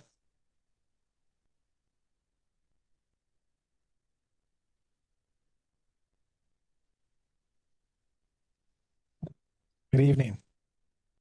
Ooh, tough crowd tonight, yeah? So, we just got done with session and we got some pretty good things we did. Everybody seems to be super happy with what we did at Miley over here at sewers. Apparently, I'm the only one that's not happy with it because we wanted to do more. But we did what we did, and we had over 120 volunteers come out. I brought, thankfully I'm blessed enough where I was able to bring my own equipment out. We donated a lot of the equipment. I paid over almost $900 in paint. We repainted that whole bathroom inside and out, pressure washed it, did a lot of stuff, as well as while we were sitting down taking a break towards the end of the day, enjoying how it smelled. We planted 9 palm trees. We do that. I don't say that to take credit. The last thing I like to do is take credit. The last thing I like hear is somebody saying how good I'm doing, because that's not what I do this job for. As I stand in front of you guys today, the session is done. I still own one business. I still own one business, and I'm blessed with my business. And the reason I'm the representative is because I'm tired of what we're going through out here in Wai'anae. Yeah, I just sick and tired of what we're going through out here in Wai'anae. Homeless, crime, all of that. All of that stuff is done. So let me just give you guys my report before I open up for questions. Of course, you guys know we did CIP, we got an email this morning that was pretty exciting. 477,000 release for Kamaili, 3 million release for Wai'anae Intermediate. Of course, a lot of you guys know that we advocated and we fought and we got HR 43, House Resolution 43 passed, which brings everybody to the table. Not only does it bring our neighborhood board, it'll bring our city, our state, our military, as well as our kupunas and everybody who knows something about something that should be in the conversation. We got that resolution passed. So now we can actually talk about one real emergency road out of Wai'anae Coast. If in times of emergency, that was passed, HR 43. A lot of you folks who don't know, a lot of you do. I offer once a month, no different than we do here. It's we call it Talk Story Fridays. We try to move it all around Wai'anae. We had our first one up at the golf course up in Makaha. Our second one was over at the Eala Voyaging Canoe Hale in the boat harbor. Last week, we just had one at the Ark of Safety Community Center. So pay attention, look around. The talk stories are really for what's going on here. Really, as the representative, talk louder, yeah. So as the representative, the talk stories is because I want to hear what's going on. You know, I want an election. I'm not smarter than no one person in this room. I just won the election so I can be the voice. Because one thing, I hope Auntie Johnny asked me the question and make me different. So I'm gonna answer him prematurely. You know, make me different. I know scared. I know scared. And you guys can ask a lot of people in the big square building. I know scared talk. I'm gonna tell you guys exactly what's on my heart. And I'm gonna tell you what I think is right. And if it's wrong to you, I apologize. Come talk to me and we can figure out how to reach common ground. Because what I tell you guys is what I think is right. And I think I represent one pretty good voice because I talk to a lot of people. I'm not always right, but I think what I'm saying is right. And what I'm saying, one thing that come out of my mouth as I stand in front of you guys, I stand in front of everybody else. I no talk politician. I'm not one politician. I don't want to be a politician. And I promise, I've said it before, I'm on recordings and I'll say it again. I don't plan on being in this position very long. Maybe a couple of terms just so we can make that turn for this ship get back on track. People who stay in office too long get ugly. They become spoiled maybe, you know. Everything get an expiration date, I believe, including office. So, you know, what I tell you guys, I'm gonna tell you guys the truth. So if I offend somebody with my answers, you know, I apologize, but I'm gonna tell you guys the truth. I don't do things to appease people. I do things because that's what I feel is right.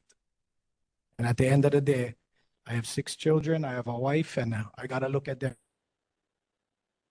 So go ahead and ask the questions. Rep, before you go any further, can you please talk about your company's event that you're hosting on Father's Day as a community event? I will talk about that Okay. after. That does not have anything to do with my official Okay, position. fair enough. Right now, I'm wearing the representative hat, so I can talk about that later on. Go ahead, Johnny May. Okay, I want to say, first of all, thank you for being honest that you own a business.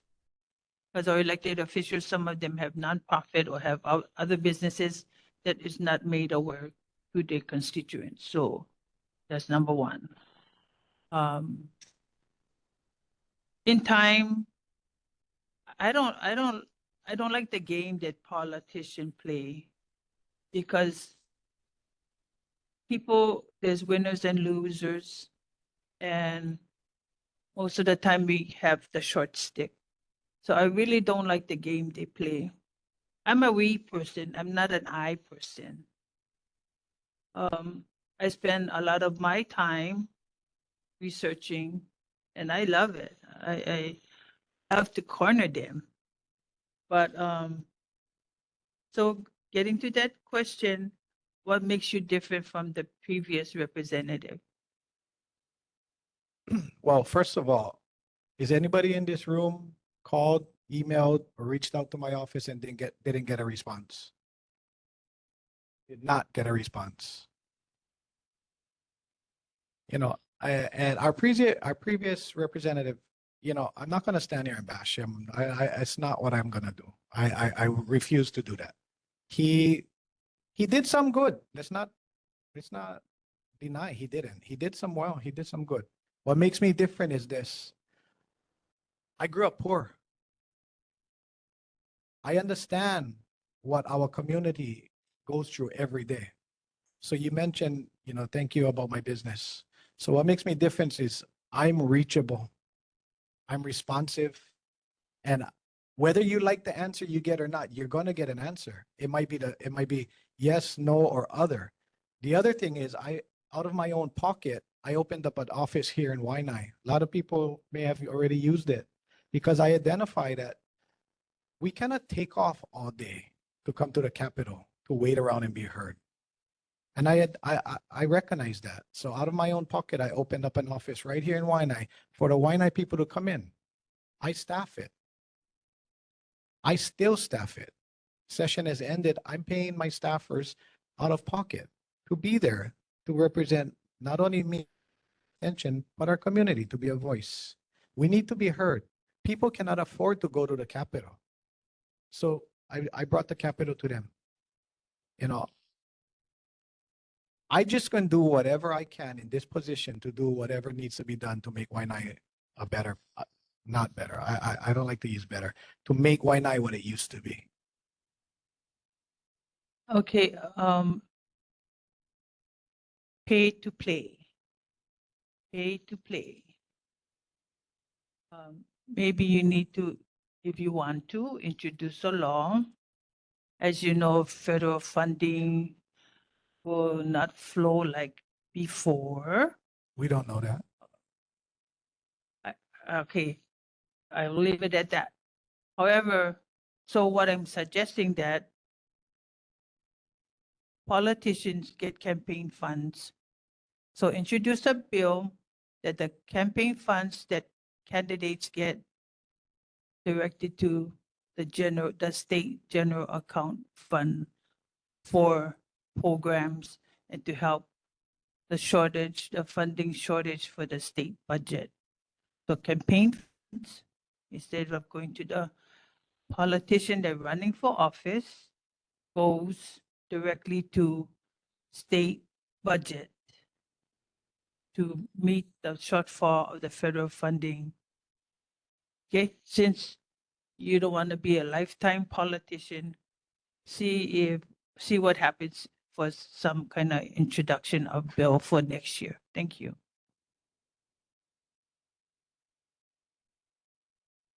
Hey, Chris, again, thank you for what you guys did at sewers. That happened within a quick time. I mean, you guys got there. I had something to do. By the time I came back, everything was gone. The only thing, that one can was there, and everything painted, clean, the trees planted. It was amazing how fast you guys took care of that. Really appreciate what you guys did. I saw online recent post on affordable housing that you spoke on. What is your stance for the Wai'anae community and with affordable housing and helping the people of our community to be able to obtain affordable housing? Well, there is no such thing. There is no such thing as affordable housing. And, you know, not sure, you know, if you're talking about what may have been on Instagram. And so I spoke out on the floor like I'll do right now. Smoke and mirrors. There's no such thing as affordable housing in Hawaii anymore. Not at all. I offered an open challenge to all 50 other representatives that they can show me a community that there's an affordable house in it. And I'll go buy them lunch. I'll buy lunch for the whole house. You know, and now they're starting to sell the affordable housing lie as workforce housing. You know, they're trying to stuff that lie down your throat as workforce housing. I do not support it. I do not believe in it.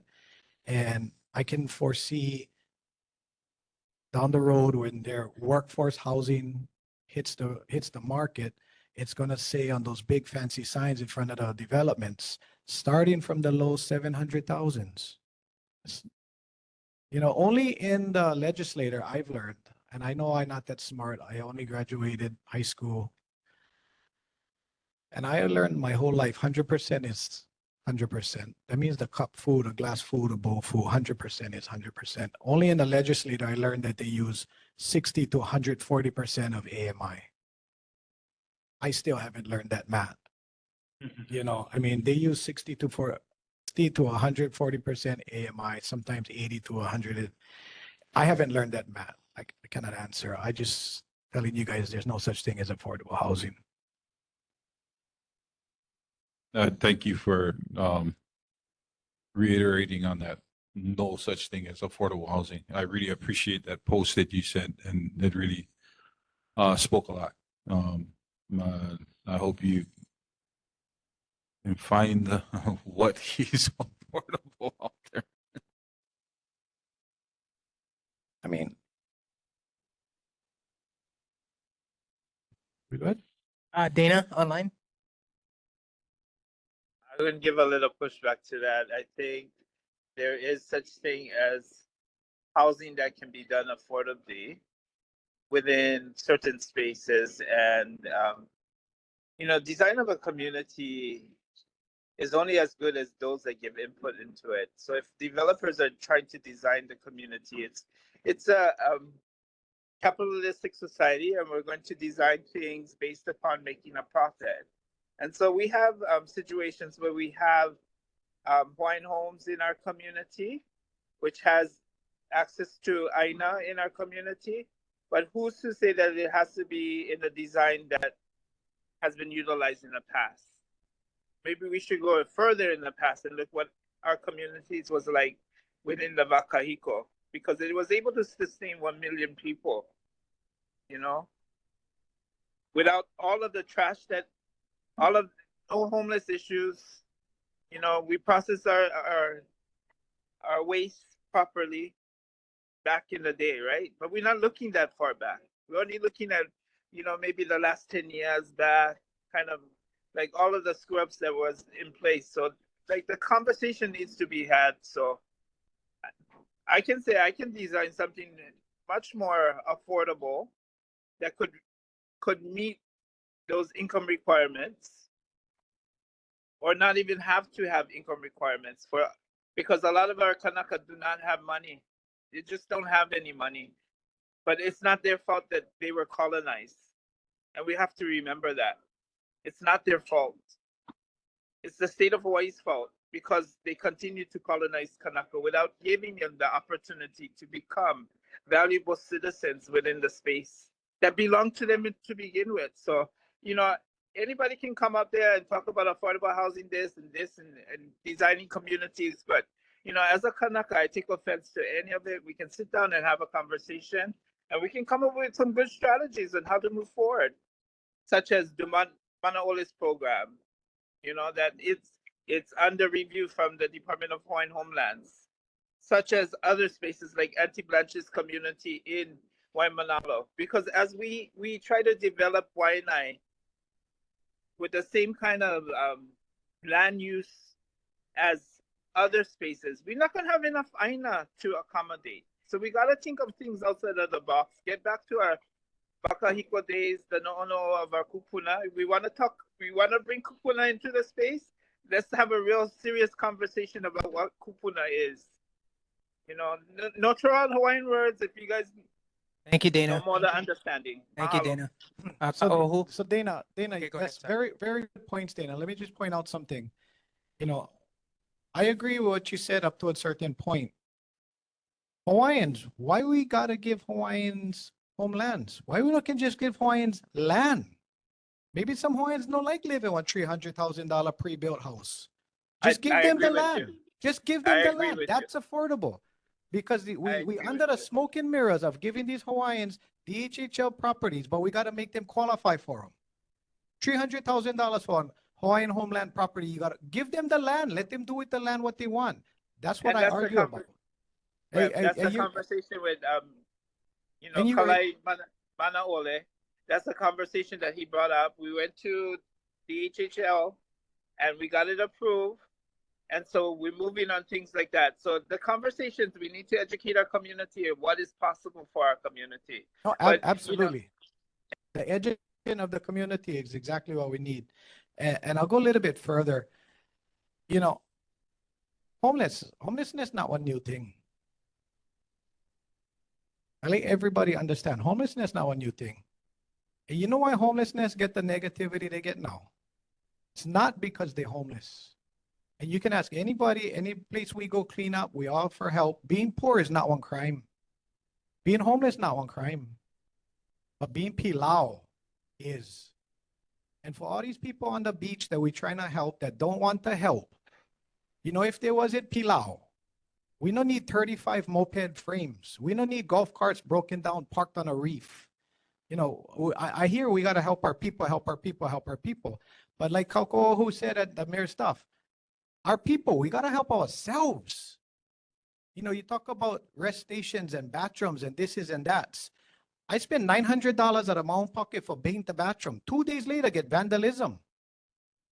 Now we talk about the ladies, we talk about everybody like use public bathrooms. How about if we clean and we take care of what we have? Then we wouldn't have to repair so often.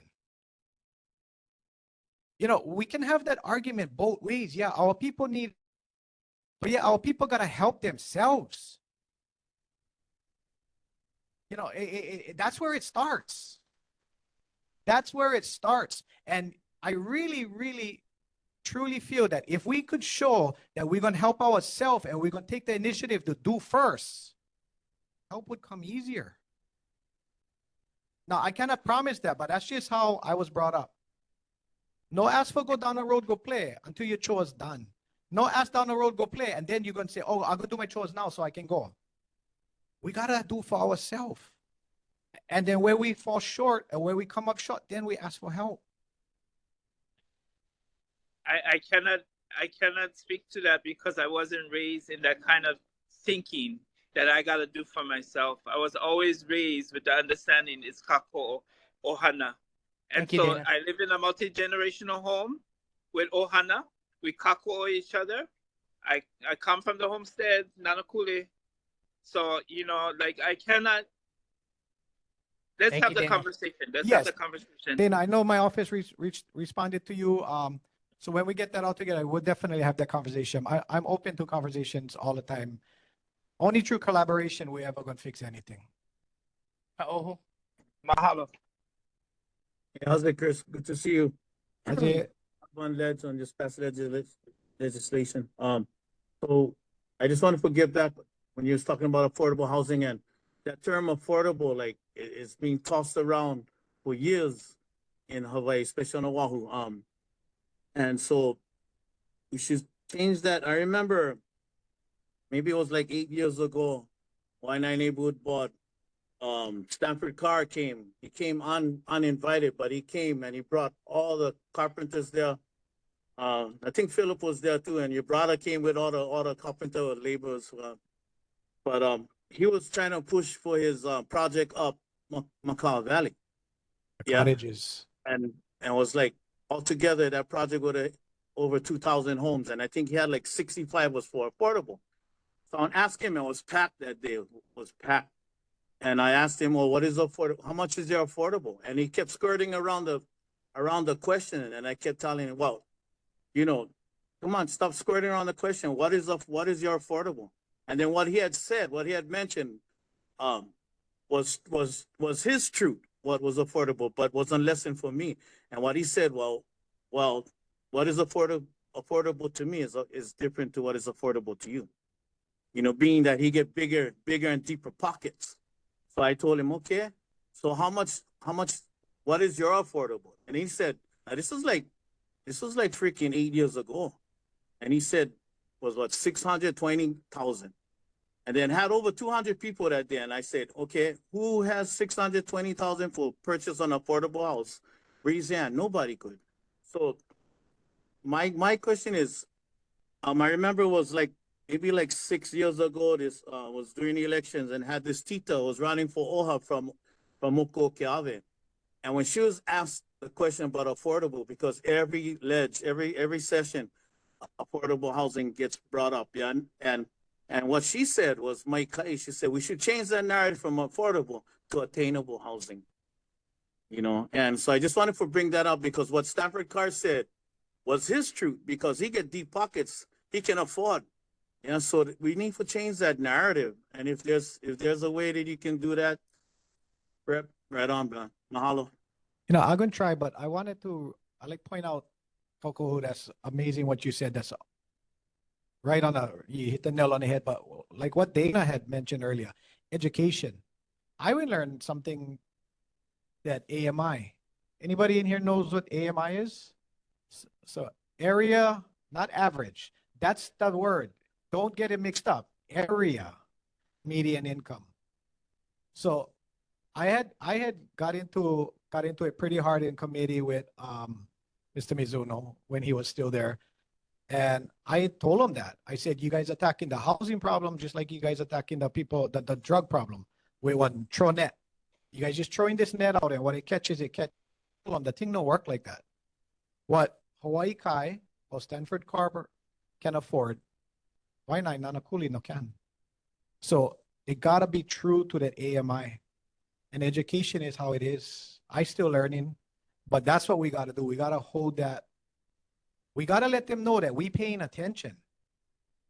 Because the easiest thing to do is get something by somebody who's sleeping. Somebody whose face is always buried in their phone. Oh, hurry up, they're not looking. Boom. Next thing you know, we get another building. We get the cottages. We get this, we get that. Education, pay attention. And just do them. You know, I get one guy I always say, one coach, be about it. But you know, I can tell you this because I tell this to all of the kids that I coach, still coach football, right? 2 things Wai'anae needs. It's like I tell the kids. And with these 2 things, we can achieve anything. And those 2 things is want and effort. But they gotta go together. Because if you want something and you put the effort into it, we're gonna fix them. We all want housing. We all want people off the beach, but we drive past it. We don't put the effort. We all like use the toilet, but when we go inside there, the thing full of doo-doo, we don't even like flush them. You know, want and effort. Enough people practice that on our coast. We're gonna start making one change. Thank you. One last one. It's Mr. Endo, and then we're gonna move on. Yeah, Chris, the federal money that people gotta stop listening to the fake news and listen to really what's happening. What I want you to do for me, because I'm involved with the state PTSA and that national PTSA, the national PTSA goes to Congress and lobbies for educational bills that they see that's coming up. Well, what I need from you is, if you hear of national, funds that Hawaii is getting that supports our national educational programs, after school programs especially. And if you hear anything about maybe that program might get cut, for real kind, you need to let me know, because we can lobby for that kind of stuff. And I think PTA has been around long enough that the president will listen if PTA fights for it. Yeah. So I need your help in that. I will. I have a fact sheet that we get emailed. I'm not going to get into the politics, the right, the left, but I will say that this president not going to cut needed programs. And if anybody wants to provide me with an email, our weekly fact sheets, I can send the updated fact sheets of things that were cut, weren't cut, because you know, I can just provide that. You know, a lot of stuff that hasn't been cut that the news says has been, you know. And for our kupuna, the Medicaid and stuff that hasn't been cut and they will not be cut. Right. So Chris, the reason I say what I say is the people I listen to, sometimes they measure a program that sound like it's getting cut, but the truth is because they're trying to get away with the Department of Education. So those programs are actually being funded by another program, right? Instead of Department of Education. So rumors are flying. But that's why I want to tap into your resources as well. No, again, I'll go back to Dana. Dana's very wise, and Dana said it again because what Dana said, education. Right. We all got to educate ourselves. Right. We all got to take the effort, the time to do the little research. Not just turn on the TV and change the channel. Go, there's things out there we can all do research, and when you get questions, just ask. You know. Thank you, Rep. Thank you. Okay, just before we move on, I gotta do a motion to extend our time to at least pass our presentations. Our presentations are really important and they need to be extended and heard for the time that they're actually required for. Can we get a motion to extend our time at least to pass our presentations to allow them to finish? Are we putting a time on it or are we? No, we're just until it's done. I'm not sure because there's extra time that's going to be need for each presentation. So how much time are we looking, 30 minutes? Okay, we can go to 9:30. You don't need a motion then, right? Because we are allowed 3 hours. Okay, thank you. Okay, Okay. let's move on. Okay, we're moving on. Chair, motion to extend our board meeting to 9:30 PM. Second, Perry. Thank you. Okay, we're moving on to any residents' community concerns. If not, we're going to move on to our presentations. Concerns. Okay, please the mics. Reiterate it 1 minute and state your concern. I am an please. expert. Wait. I gotta stop much here. Okay, ready? 1 minute, right? Ready, set, go. All right, my community concern is that with all the donkeys and elephants in the room, all elephants couldn't pass a single bill on Capitol Hill. Their budget is $21.5 billion. The county budget is $5.14 billion. How much of that is coming into Wai'anae, Nanakuli, 96792? That's a question. That's in 23 seconds. Number two, the people here with the Salcido Hana wrote the bill SB 1249 and it passed. Chee-hoo! We wrote something out of this and it's made a law as long as Josh Judah Green doesn't veto it, which he shouldn't. Now we're going to honor Duke Pia because like I said before, you die twice, once physically and two when people forget you. Now that bill was going to become a law and we're always going to remember Duke Pia and what he stood for. Hallelujah, Chihu. 56 seconds.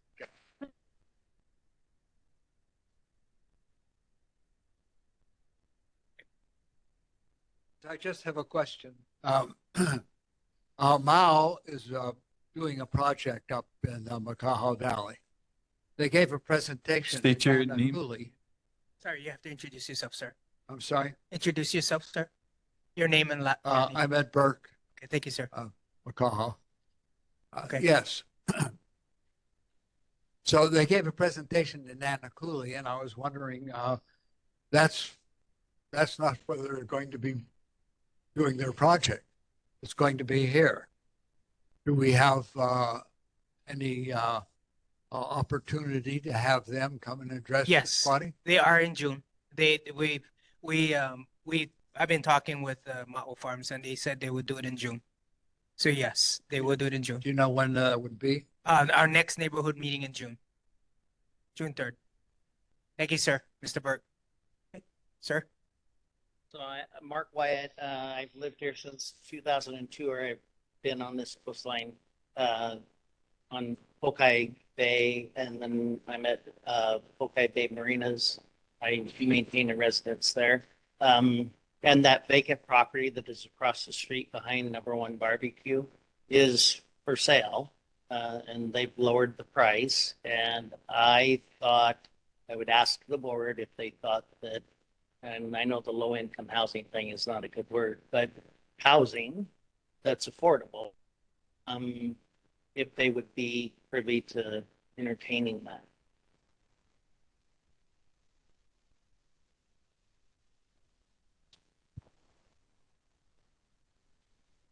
We don't have any position.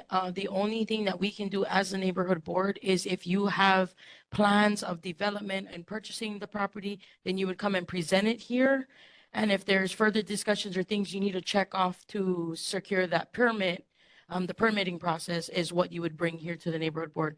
So we won't take any personal stance on it and what that is. And then it is open for community to share concerns in the project itself. So you would have to come with the plan to present to the neighborhood board as well as the community for discussion. That was a good question, and hopefully someone in the community is listening to that, that is into these type of affordable housings that may take that up. And that's what happened with Maho Farms. We had that discussion regarding the property in Makaha, and they took on that project and has now planned to rebuild it. So there is possibility, sir. Yeah, so I'm actually thinking about doing something similar to what's behind. Yeah. Perfect. So what property is this? Well, the property I'm talking about is behind Number One Chinese Barbecue on First Hawaiian Bank, 8529 Lualua Homestead Road. when they had 21 and then. Okay, but 7-Eleven and then the Yes. The big open lot that's behind there. okay, just for your consideration, there was talk in the past for development, but it didn't go through because of city. There's something there's city issues on that. What was it? There was some city issue on that, and based on the Wai'anae Sustainable Plan, which has not been out yet, there's no building on the Mackay side of Farmington Highway. So that's what I know. Okay, so it's up to you if you want to purchase the land. But I think you probably could check with the city before you invest your money. And yes, I have, and it is in an SMA zone, and I'm familiar with that because I'm from the Big Island and I have property in. So you're a developer. Not really. You gotta be upfront. If you want an answer, you gotta be upfront. I don't want to be called a developer. Yeah, my lanai looks at that property. I've seen it over the years. All the homeless, and then they took the fence down because they were renting the fence because they got disgusted with their proposal, but they wanted to build multi-million-dollar houses. Okay, go Google the Wai'anae Community Sustainable Plan. It is my understanding that that land was to remain open for some cultural plans. So Google Wai'anae Community Sustainable Plan. It's several hundred pages, easy read, to give you a more information about this community plan that we have, that has been done by the city. So to educate you, did you read this Wai'anae Sustainable? I knew when Okay. the amusement park was there. Okay, so to educate yourself, go to the website and read the Wai'anae Sustainable Plan. Okay. Thank you. Okay, thank you.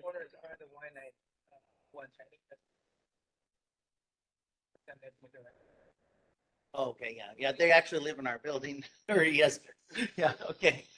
Thank you. I'm just protecting your investment, okay? Aloha, my name is Marlene Kaho'one. I'm president of Makaha Canoe Club, and my concern I bring before you today is about hoping that you would help us to put a curfew on the park itself. Right now, there's no sign that says close from 10 to 6 in the morning. but it was done at the harbor. So is there a way that we could close the park? The cattle gates all bent up. We can get it done. That would really help to, we're just concerned about everything that could possibly happen like it has happened in the past. Thank you for coming. I'm Chair for Park and Recreations. That's an issue that I brought up with Councilwoman Tupola earlier Yes. this evening, and Yes, this I'm is sorry. this is a long-going issue that we've had since 2000. Trying to, Joe Jordan has been trying to get that same signage up for a long time. Yes. Thank you. I'm fairly new to the board, and I know Mana is Yes. also wanting that Talking. same signage and the same Yes. closure. My committee meetings next week, Tuesday, at the district park in the arts and crafts room, so we can have dialogue. That way we can actually bring this to a full board for a presentation and possible support from the board. So come to the Yes. committee meetings, we can have more. On Tuesday, 7 Tuesday. o'clock. 6:30 at the arts and crafts room next Tuesday at the gym. All right. Yeah. Mahalo. No, thank you for coming.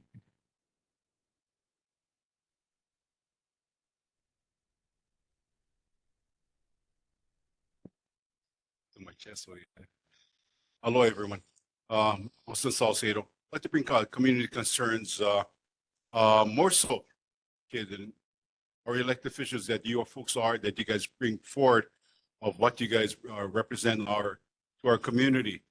Apparently, I'm concerned about our houseless committee, where it's located at, on the grounds of 84-123 Makaha Valley Road.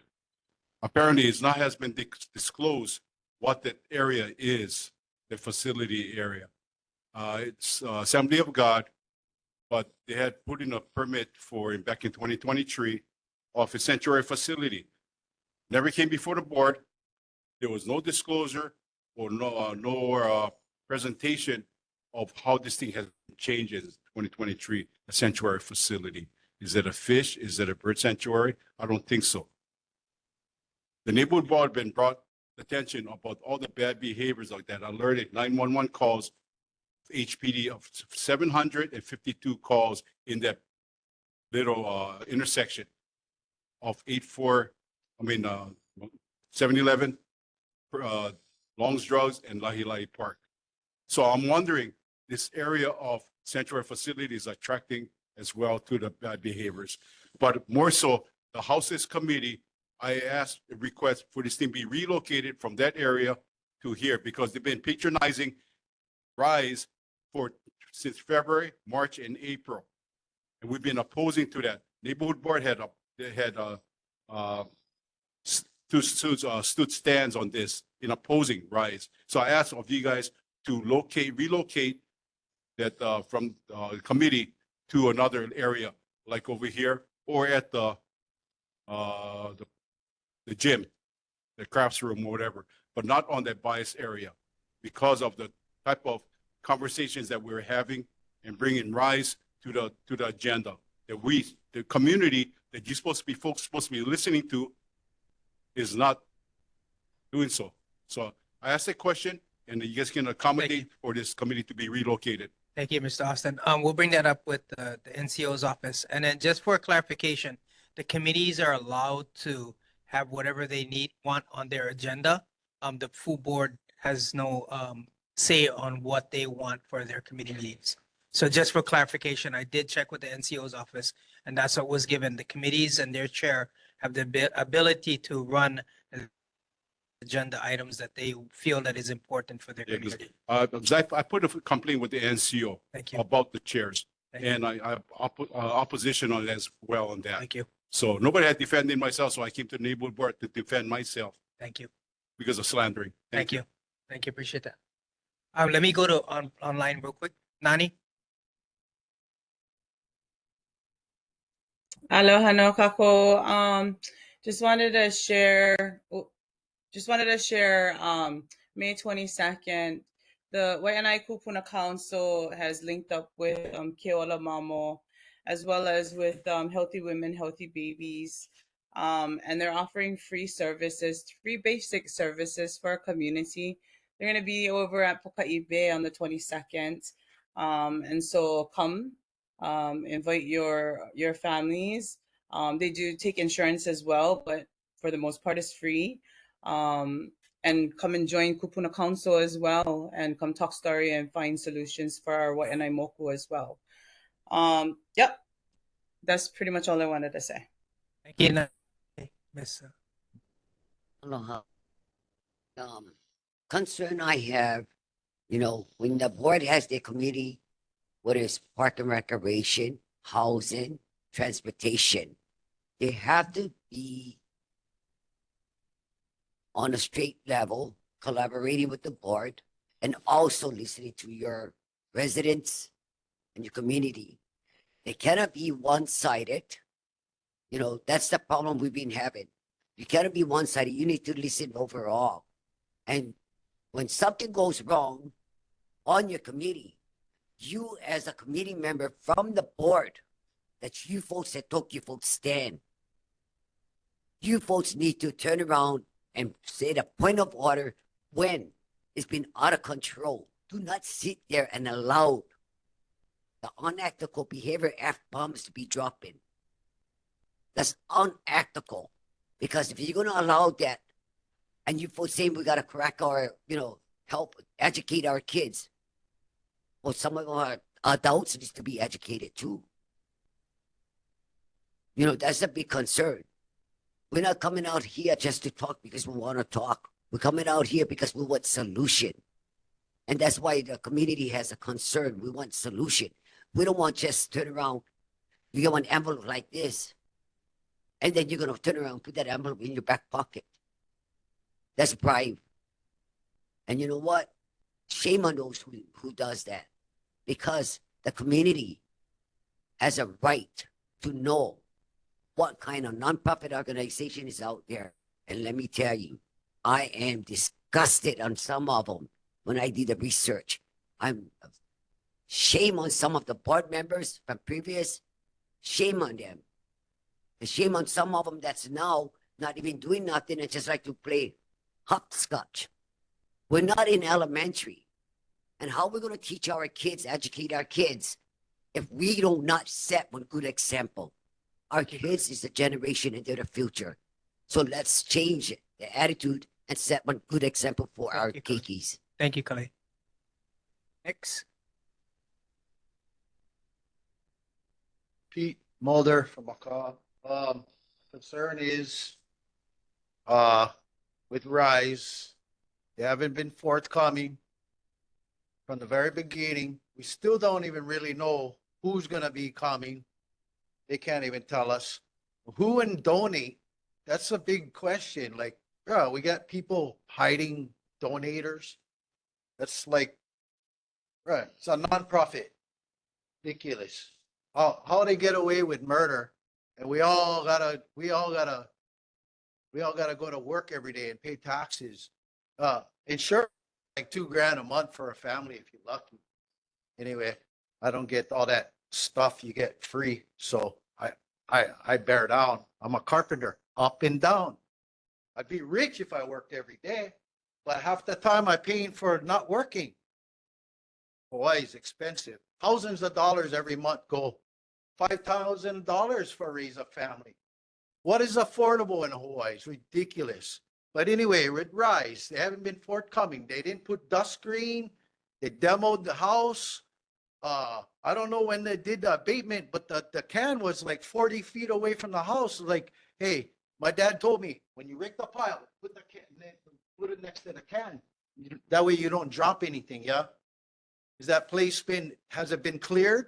Has there been any state people or city and county monitoring that? It's a big concern. Also, I have a concern about Ranch. The road is about to fall into the ocean. It's undermining the road. Aloha. Thank you, Pete. Okay, before we wrap up our community presentation or community events and we start going to our presentations, just wanted to talk about the Ohana Laulea that's going to be happening on June 14th and June 15th. They'll have HPD, HFD, DOD. That's also doing static displays for Touch a Truck. So this is going to be an annual event that is being held by SureCan. And it'll also align with the Wai'anae Ahi tournament. So we hope to see you guys there. It's a long time coming for our community, which we haven't had some in a while. Okay, so we're gonna head over to our presentations. Anybody from Manaola here today? I did not see them in the crowd, so I'm assuming they weren't here today. Okay, we're gonna go over to the Makaha Sheraton development or Oh, I'm sorry. I'm sorry. HSS. Yeah, you guys are here. I'm sorry. Makaha Sheraton is in here. I don't see Makaha Sheraton. Sorry, I can't read right.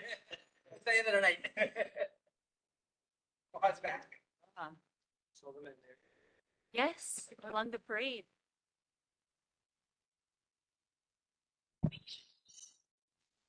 Aloha no, aloha kumehana, mahalo. Mahalo for welcoming us to Office of Foreign Affairs to join you this evening. We're so honored to be here, and I want to mahalo the chair as well as the members of the Wai'anae Coast Neighborhood Board for having us so that we can continue to build this pilina, this line of communication, so that we may be staying on the pulse and the needs and concerns of our community here, as well as what is working and how we can hako'o with one another. I also want to say aloha to any remaining here and online, and mahalo to the state, the county, the state, and the federal representatives for what they had shared, as well as mahalo to their teams, their limahana, their supporting staff, and what has been shared, and how we all work together to work together for our communities. Myself, I'm Kalea Kaka. I'm honored to serve as your Oha Oahu trustee. And joining me today is also my team member, Mark Watanabe here. And I'll have Kehao introduce herself. Hi, aloha, I'm Kehao Pu'u. I'm the Chief Operating Officer at the Office of Foreign Affairs. Mahalo. We also brought some information to share with you all, and we have it at the information table here, but I just wanted to show those that are online as well some of what we brought. It's what OHA does, this pamphlet, and I'll put it. That would be nice, something to consider. We can ask the board about it. And we have our Wai'ola fans.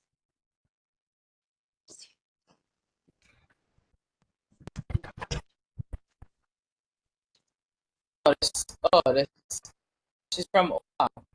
It's not. Yes.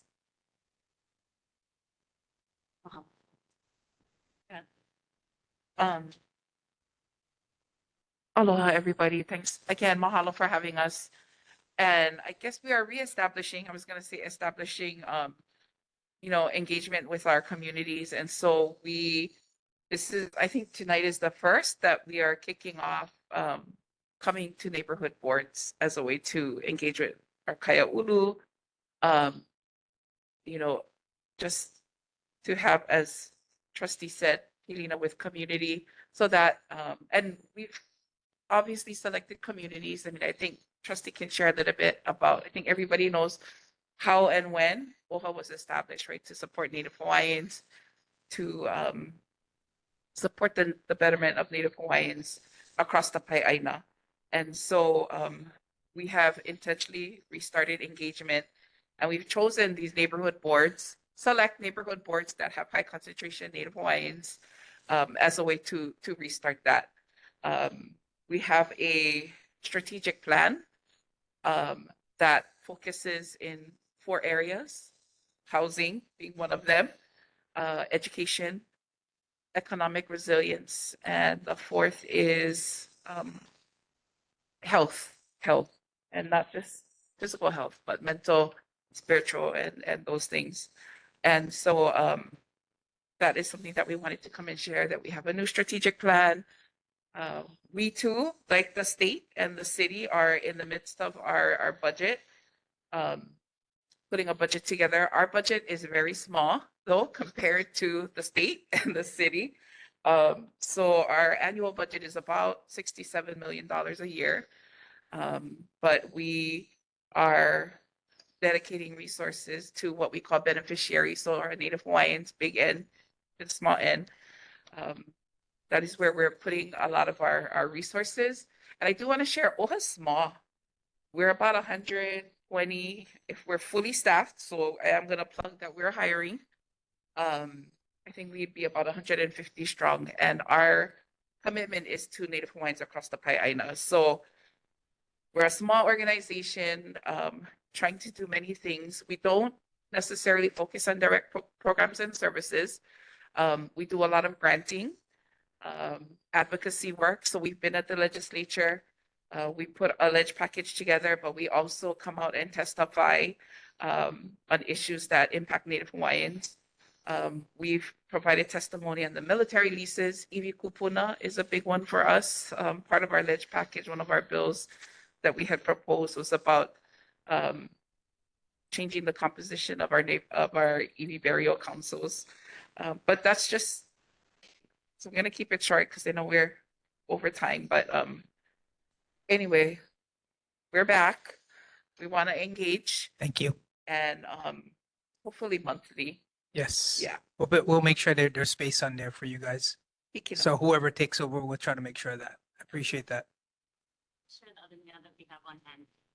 So we have the Office of Foreign Affairs annual report. Our recent one. Yep. As well as our Hawaiian Focus Charter School 25-26 calendar. Part of our work with Office of Foreign Affairs includes the funding of our charter schools, and as that's something that we need to advocate constantly for in terms of that program, making sure that. Thank you. And we also have regarding the Keiki is this Hawaii Oha, and this is in our town, and this is for the Keiki, and we are on the table there. As well as our latest issue of the Hawaii. Thank you. Appreciate that. So there's on the back table. Okay, thank you. Thank you. And then Johnny May had some questions. Are you part of the Kaka'ako development? We do have Aina Kaka'ako, yes. And OHA did put in a bill for redevelopment. That one it did not move forward. Yes. Yeah, so the state goes swap land or go get that land. And there was multiple leases. I remember this several years back, and they still cannot build. Okay. So what kind of land swap is that when you swap land and now push back from Kaka'ako residents? They Okay, think they're high makama. Thank you. Yeah, sorry. Can we have that conversation offline? Just because we're a time limit, and we'll have the next presenters. Sure. But yeah, so we can speak with our Yes, board happy member to about that. Thank you. Elaborate on that. Sorry, Dana, that we can't take any questions right now. We have to move forward with our presentations. Thank you. Mahalo again for welcoming us. Thank you. Appreciate Look forward that. to the next time.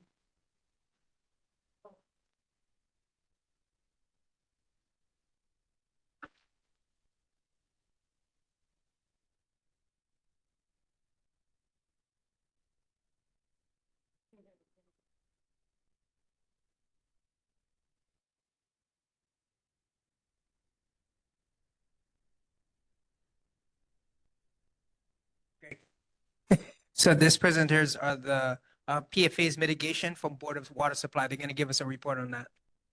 Good evening, Chair, members, and everyone in the community. My name is Erwin Kawata. I'm the Deputy Manager at Board of Water Supply. Tonight, we would like to share with you our detection of PFAS at our Wai'anae wells. Next slide, please. We're going to talk a little bit about Wai'anae wells itself. What is PFAS? What kind of PFAS did we detect? Because there are many different kinds. Of course, our response to the findings, some of the standards that currently exist with respect to PFAS themselves, and what are the next steps. Next slide. So our Wai'anae wells actually resides in Waipahu. It's been in operation since the 1960s. It currently produces 4 to 6 million gallons of water per day.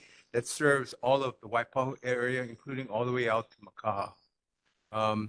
We currently have granular activated carbon treatment there to remove legacy agricultural chemicals that we find in many of our wells in central Oahu, as well as in the Waipahu and Kunia area. Next slide. So in terms of PFAS, it's actually a family of different kinds of chemicals that came into existence in our 1940s, and they really are used to manufacture different kinds of, many different kinds of consumer and industrial products, resistant to water, heat, and of course stains. PFAS themselves as a chemical are very resilient. They are very water soluble, and they don't really break down in the environment very well because of its chemical structure. The table on the right kind of shows that there are different kinds, all of different sizes, and they in of itself have different properties. Some are going to be much more water soluble. Some are going to be have different kinds of potential health effects. Next slides. So with respect to PFAS, in terms of what we found, it started in November of last year, where we detected one different kind of PFAS. And prior to that, we actually been testing PFAS in our water sources since 2020. And from that time in 2022, the testing methods became much more sensitive. And so we were able to see down to these 2 nanograms per liter or 2 parts per trillion, which is an extremely small number. So what we saw there is that we first saw this detection in November, and we kind of thought, well, it's right at the limit of detection. 2 nanograms per liter is the limit of detection. And oftentimes at that level, we can see levels or detections come in and out. They also can be contributed because of different artifacts or different kinds of interferences from the environment. Remember, water is in the environment. It can get exposed to any kinds of contaminants or any kind of chemicals that's also coexist in the environment. Right? So it is not resilient to any type of other kind of chemicals. And so we took additional samples in December. In January, we saw these repeats. We wanted to make sure that these are real. We had to investigate our treatment process to make sure nothing from the treatment process in and of itself was contributing to this detection. So in February, we saw another different kind of PFAS. We did some additional testing in February, repeat testing, and we actually confirmed their presence and we notified Department of Health. Now, one of the things I wanted to kind of point out here is that there is currently no standard for these different kinds of PFAS, but Department of Health does have what is called an environmental action limit. And these numbers are in relation to those limits, anywhere from over 700 to almost 1,000 times smaller than what it is at the environmental action limit. Next slide. So we issued we notified Department of Health in March this year in accordance with state regulations that require informing the Department of Health and the public about something that we have never seen in the past. We issued a public a press release on the finding on the 25th of March. Next slide. Department of Health also came out with its own press release in March.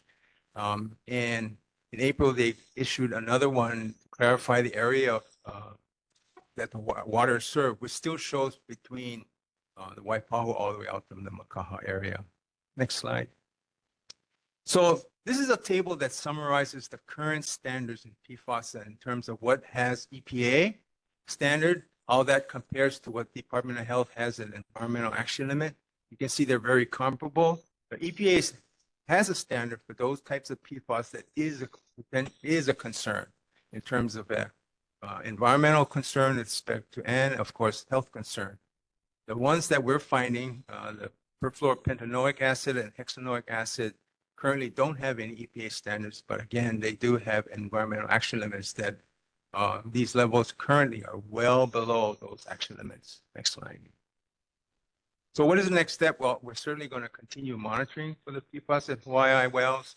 We have an existing treatment there. We're going to take a look at how that treatment can be used to be modified to try to address these levels, and continue to also conduct current studies to understand where these PFASs could be coming from.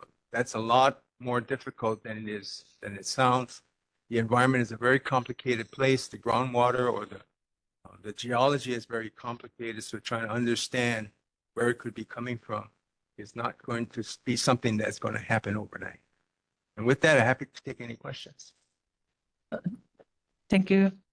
My understanding that our water comes from Pearl Harbor to Wai'anae. So I don't see the correlation with this well. What we And, have, go ahead.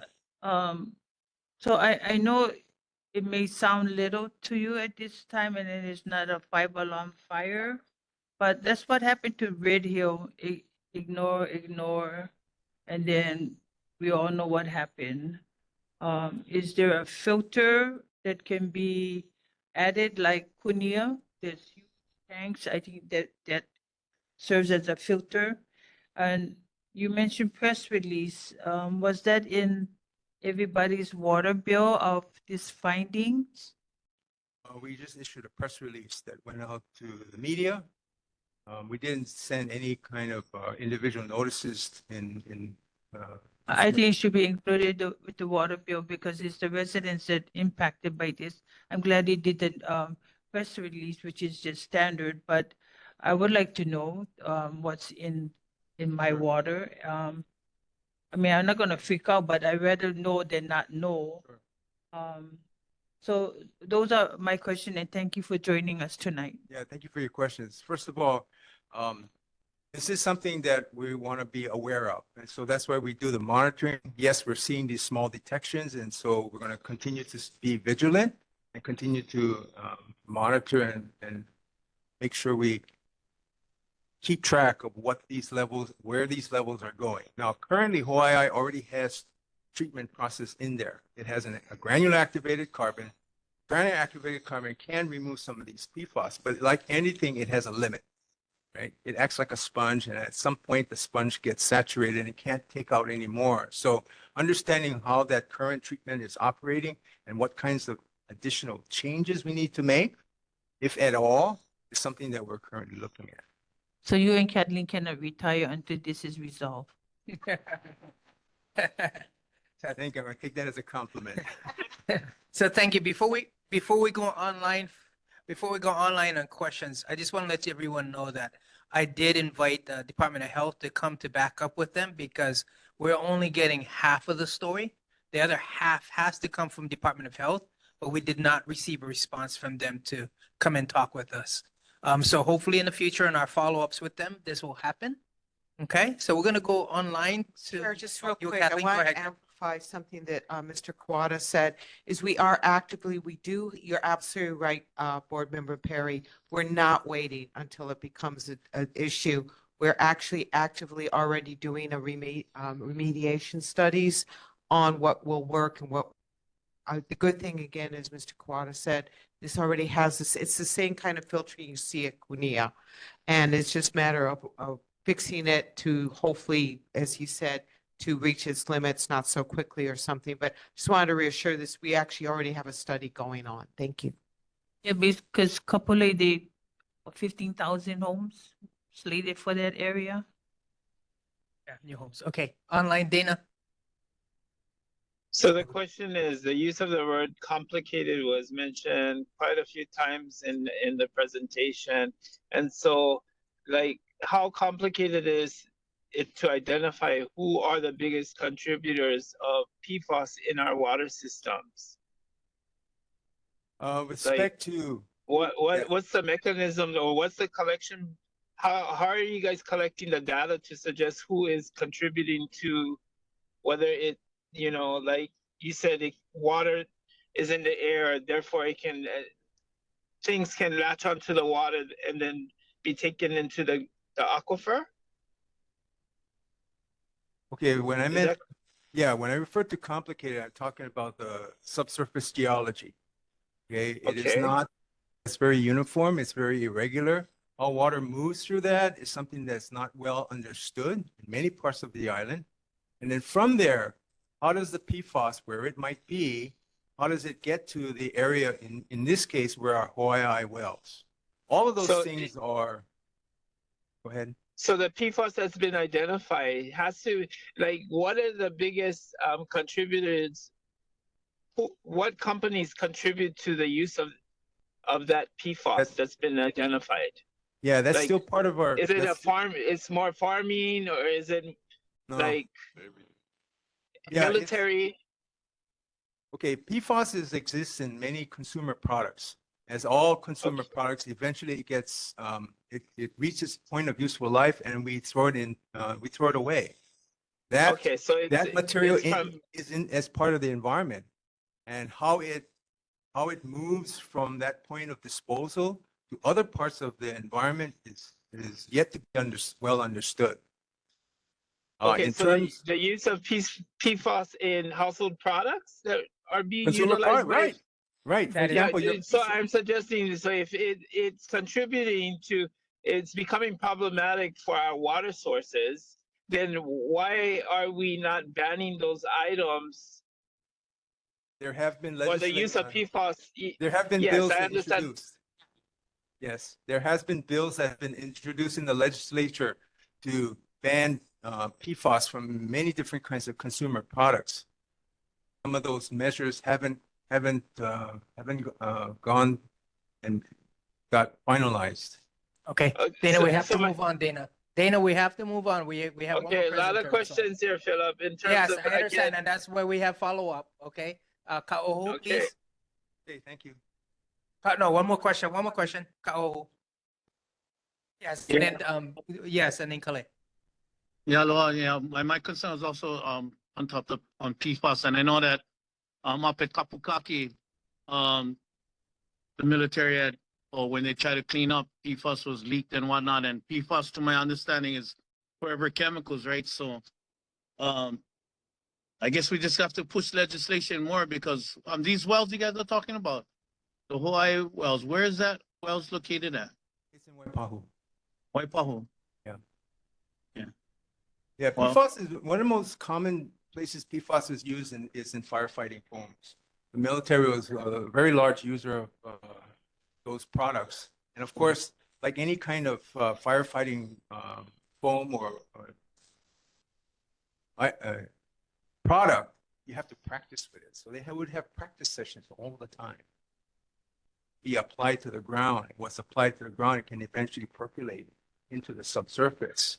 And you do this in different kinds of places. You have different kind of potential point sources where, you know, PFAS can be residing and eventually move into the ground. And from that point, how it gets to different parts of the island in terms of, let's say, our Hawaii wells is not really clearly understood. And that's part of the work that we're doing to better have a better understanding. Inform us when you folks come up with your findings about it. Of course, of course. Like Russian roulette we're doing, man, with that. Yeah, especially of with black. course. All of this is part of our kind of keeping ourselves and the community informed of what we find. And it's a work in progress. It doesn't happen overnight, but as our findings become finalized, we'll certainly share what we know. Appreciate it. And we love Uncle Ernie, by the way. So mahalo. Thank you. My question is regarding the numbers. Your parts per million on the PFAS, it shows in February 14th. Is that the ND means not detected? And ND means not detected. Then So it jumps down to the other category where now something else is detected. yeah, the 2 nanograms per liter is our limit of what is called our reporting limit. It is the lowest number that we can actually see. So anything below that, we're going to call non-detect because we can't really accurately know that how much is there below 2 nanograms per liter. The concern now is that the numbers went 7 days went up 0.2 nanogram. We see fluctuation, okay? Fluctuation like that and small fluctuations is very possible inside of the environment.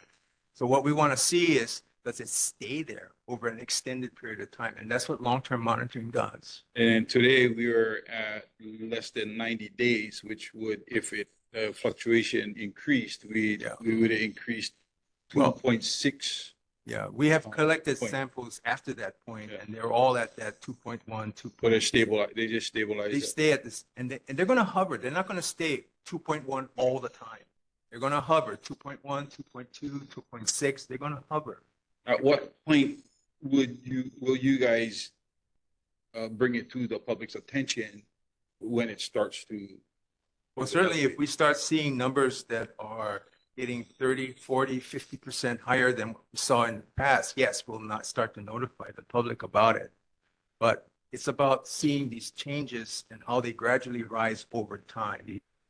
And the last thing is, what are you guys doing? I know that fire mitigate, the fire extinguishers, all those formulas that they use, they get the airport and they get the fire training areas and stuff like that. Have you guys put measures in place so that they don't just openly disperse these items in training so that they can recover those? Yeah, there are firefighting foams that are non-PFAS, okay, formulations. And so, for example, Honolulu Fire Department has been using these non-PFAS formulations for several years now.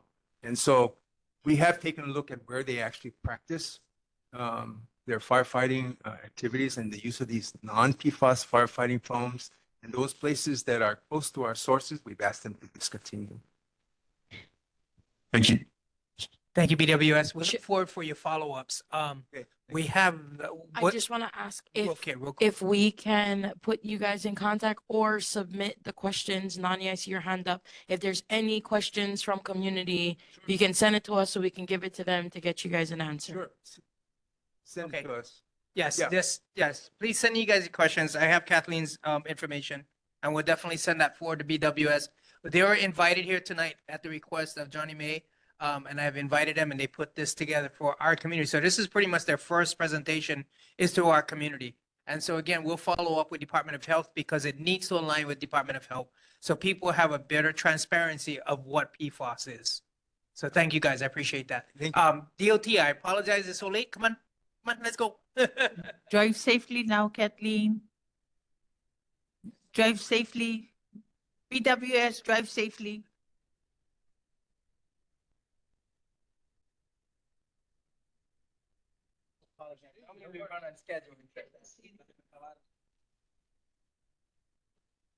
Mahalo, board chair. I appreciate you guys taking the time to host us. My name's Teresa Dean. I'm a planner at PBR Hawaii. I'm here representing ourselves and the Department of Transportation Services. I'm going to give a quick presentation on proposed bus service changes in support of the opening of phase 2 of Skyline that will be happening later on this year. Next slide, please. Maybe down, click next, scroll. There we go. That's perfect. So as you folks are probably well aware, Skyline is currently operational between East Kapolei and Aloha Stadium. You can go to the next slide. Starting October 1st of this year, we're going to have 4 more stations open, starting obviously at Aloha Stadium and now ending at Middle Street. With this extension, these 4 new stations, there's also going to be increases in operational times, both in the morning and in the evening. So DTS, the Department of Transportation Services, the bus, is making or looking at making changes to accommodate this rail extension. The bus is looking to implement service changes in 3 different phases. Phase 1 has actually been completed as of March of this year. Phase 2 is looking at proposed changes that I'm going to be presenting to you folks right now to coincide with the October 1st opening. And then there will be proposed future changes after the October 1st opening. And that will be as part of phase 3. Overall, bus hours will increase by, or bus service hours will increase by approximately 3%. That's 40,000 bus service hours that will be added overall. You can go to the next slide, please. Next slide. So these are the changes that have already been implemented as a part of phase 1. Route 44, Route 461, and 415, which you can see in the light purple, pinkish color, green, and blue, have all been restructured to provide direct services to Skyline. And there was a new Route 47 that was added between UH West Oahu and Eva Beach. You can see it in the dark purple, and that adds additional service to the area. You can go to the next slide. So these are the proposed changes that we would like public comment and feedback on as it relates to service changes to coincide with the Skyline opening in October. Next slide, please. This is a graphic representation of the interplay between Skyline and the bus systems. Essentially, this is what we're trying to accomplish is streamlining networks, transportation networks, to get you from point A to point B efficiently, effectively, so you guys can get where you need to go. Next slide, please. So first, we're proposing an A-line truncation. This right now, the slide you're looking at is the current A-line operation. It operates from UH Manoa to Aiea. You can go to the next slide, please.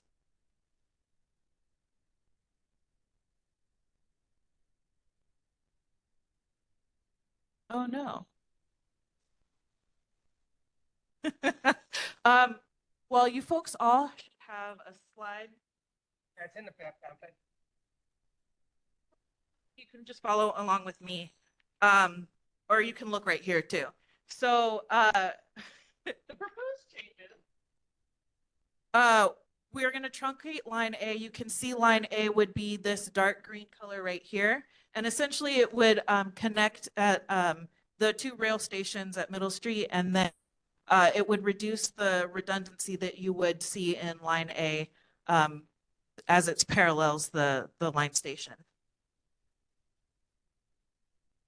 Next, we're proposing to discontinue Route 20 in favor of the W line.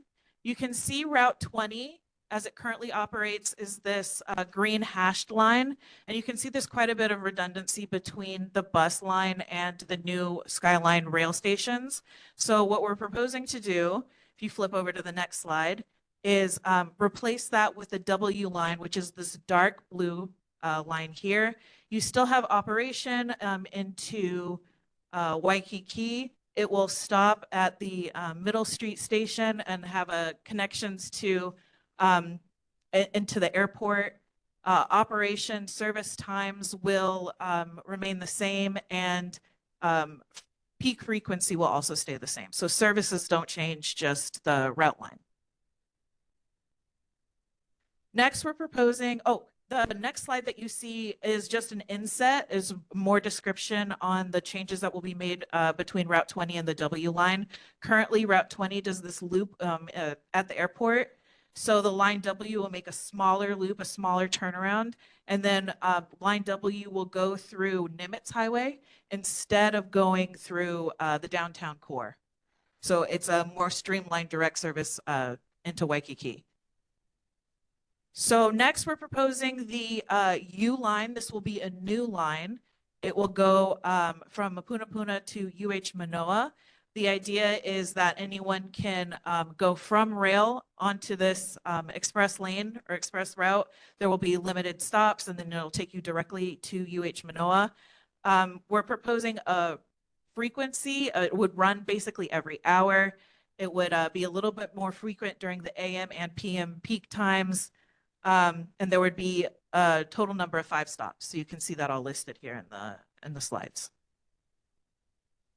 So next we're proposing Route 303 to be discontinued in favor of Route 331.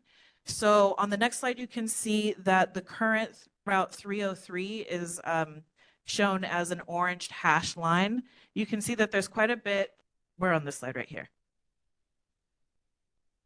You can see that there's quite a bit of redundancy with the current 303 line and the rail stations.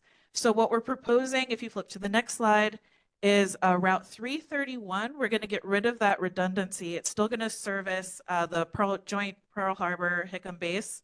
And then that line will connect to the station. So next, on the next slide, routes 40, 42, and 51, you can see them in the orange, red, and green lines.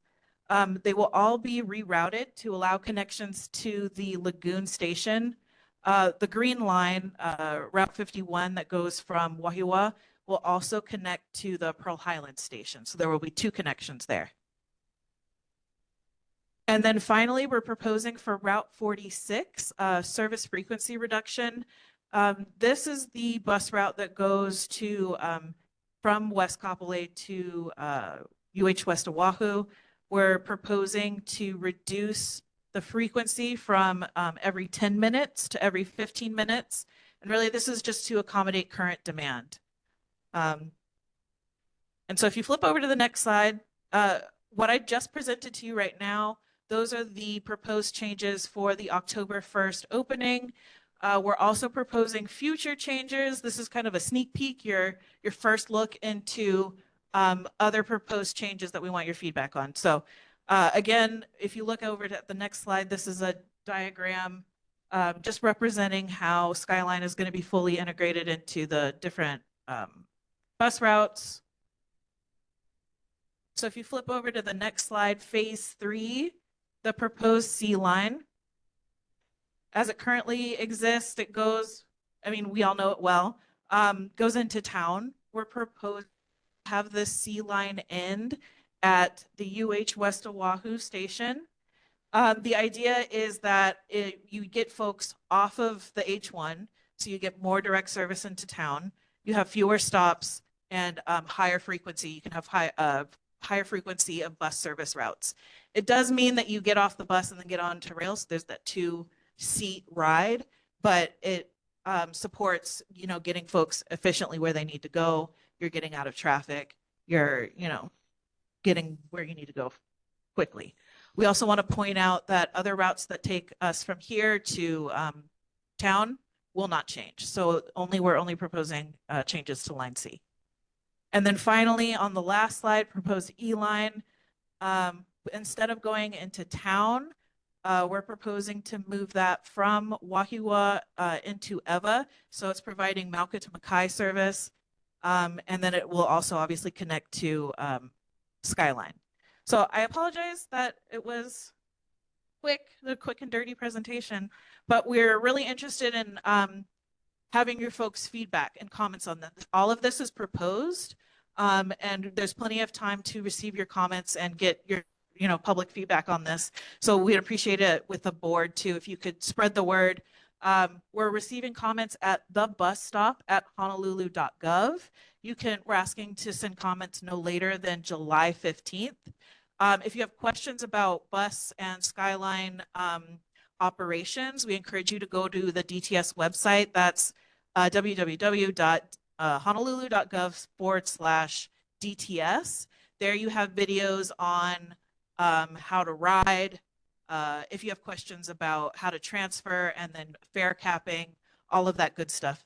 There's plenty of information. So yes, yeah. For sake of time, I don't want to get into all the So I'm curious to know, have you guys done any studies to see how much people would get off the sea and onto the Skyline? Because how many Skylines would we need in those peak hours to get everyone off the coast or in their designated areas? And how quick does that turnaround look like?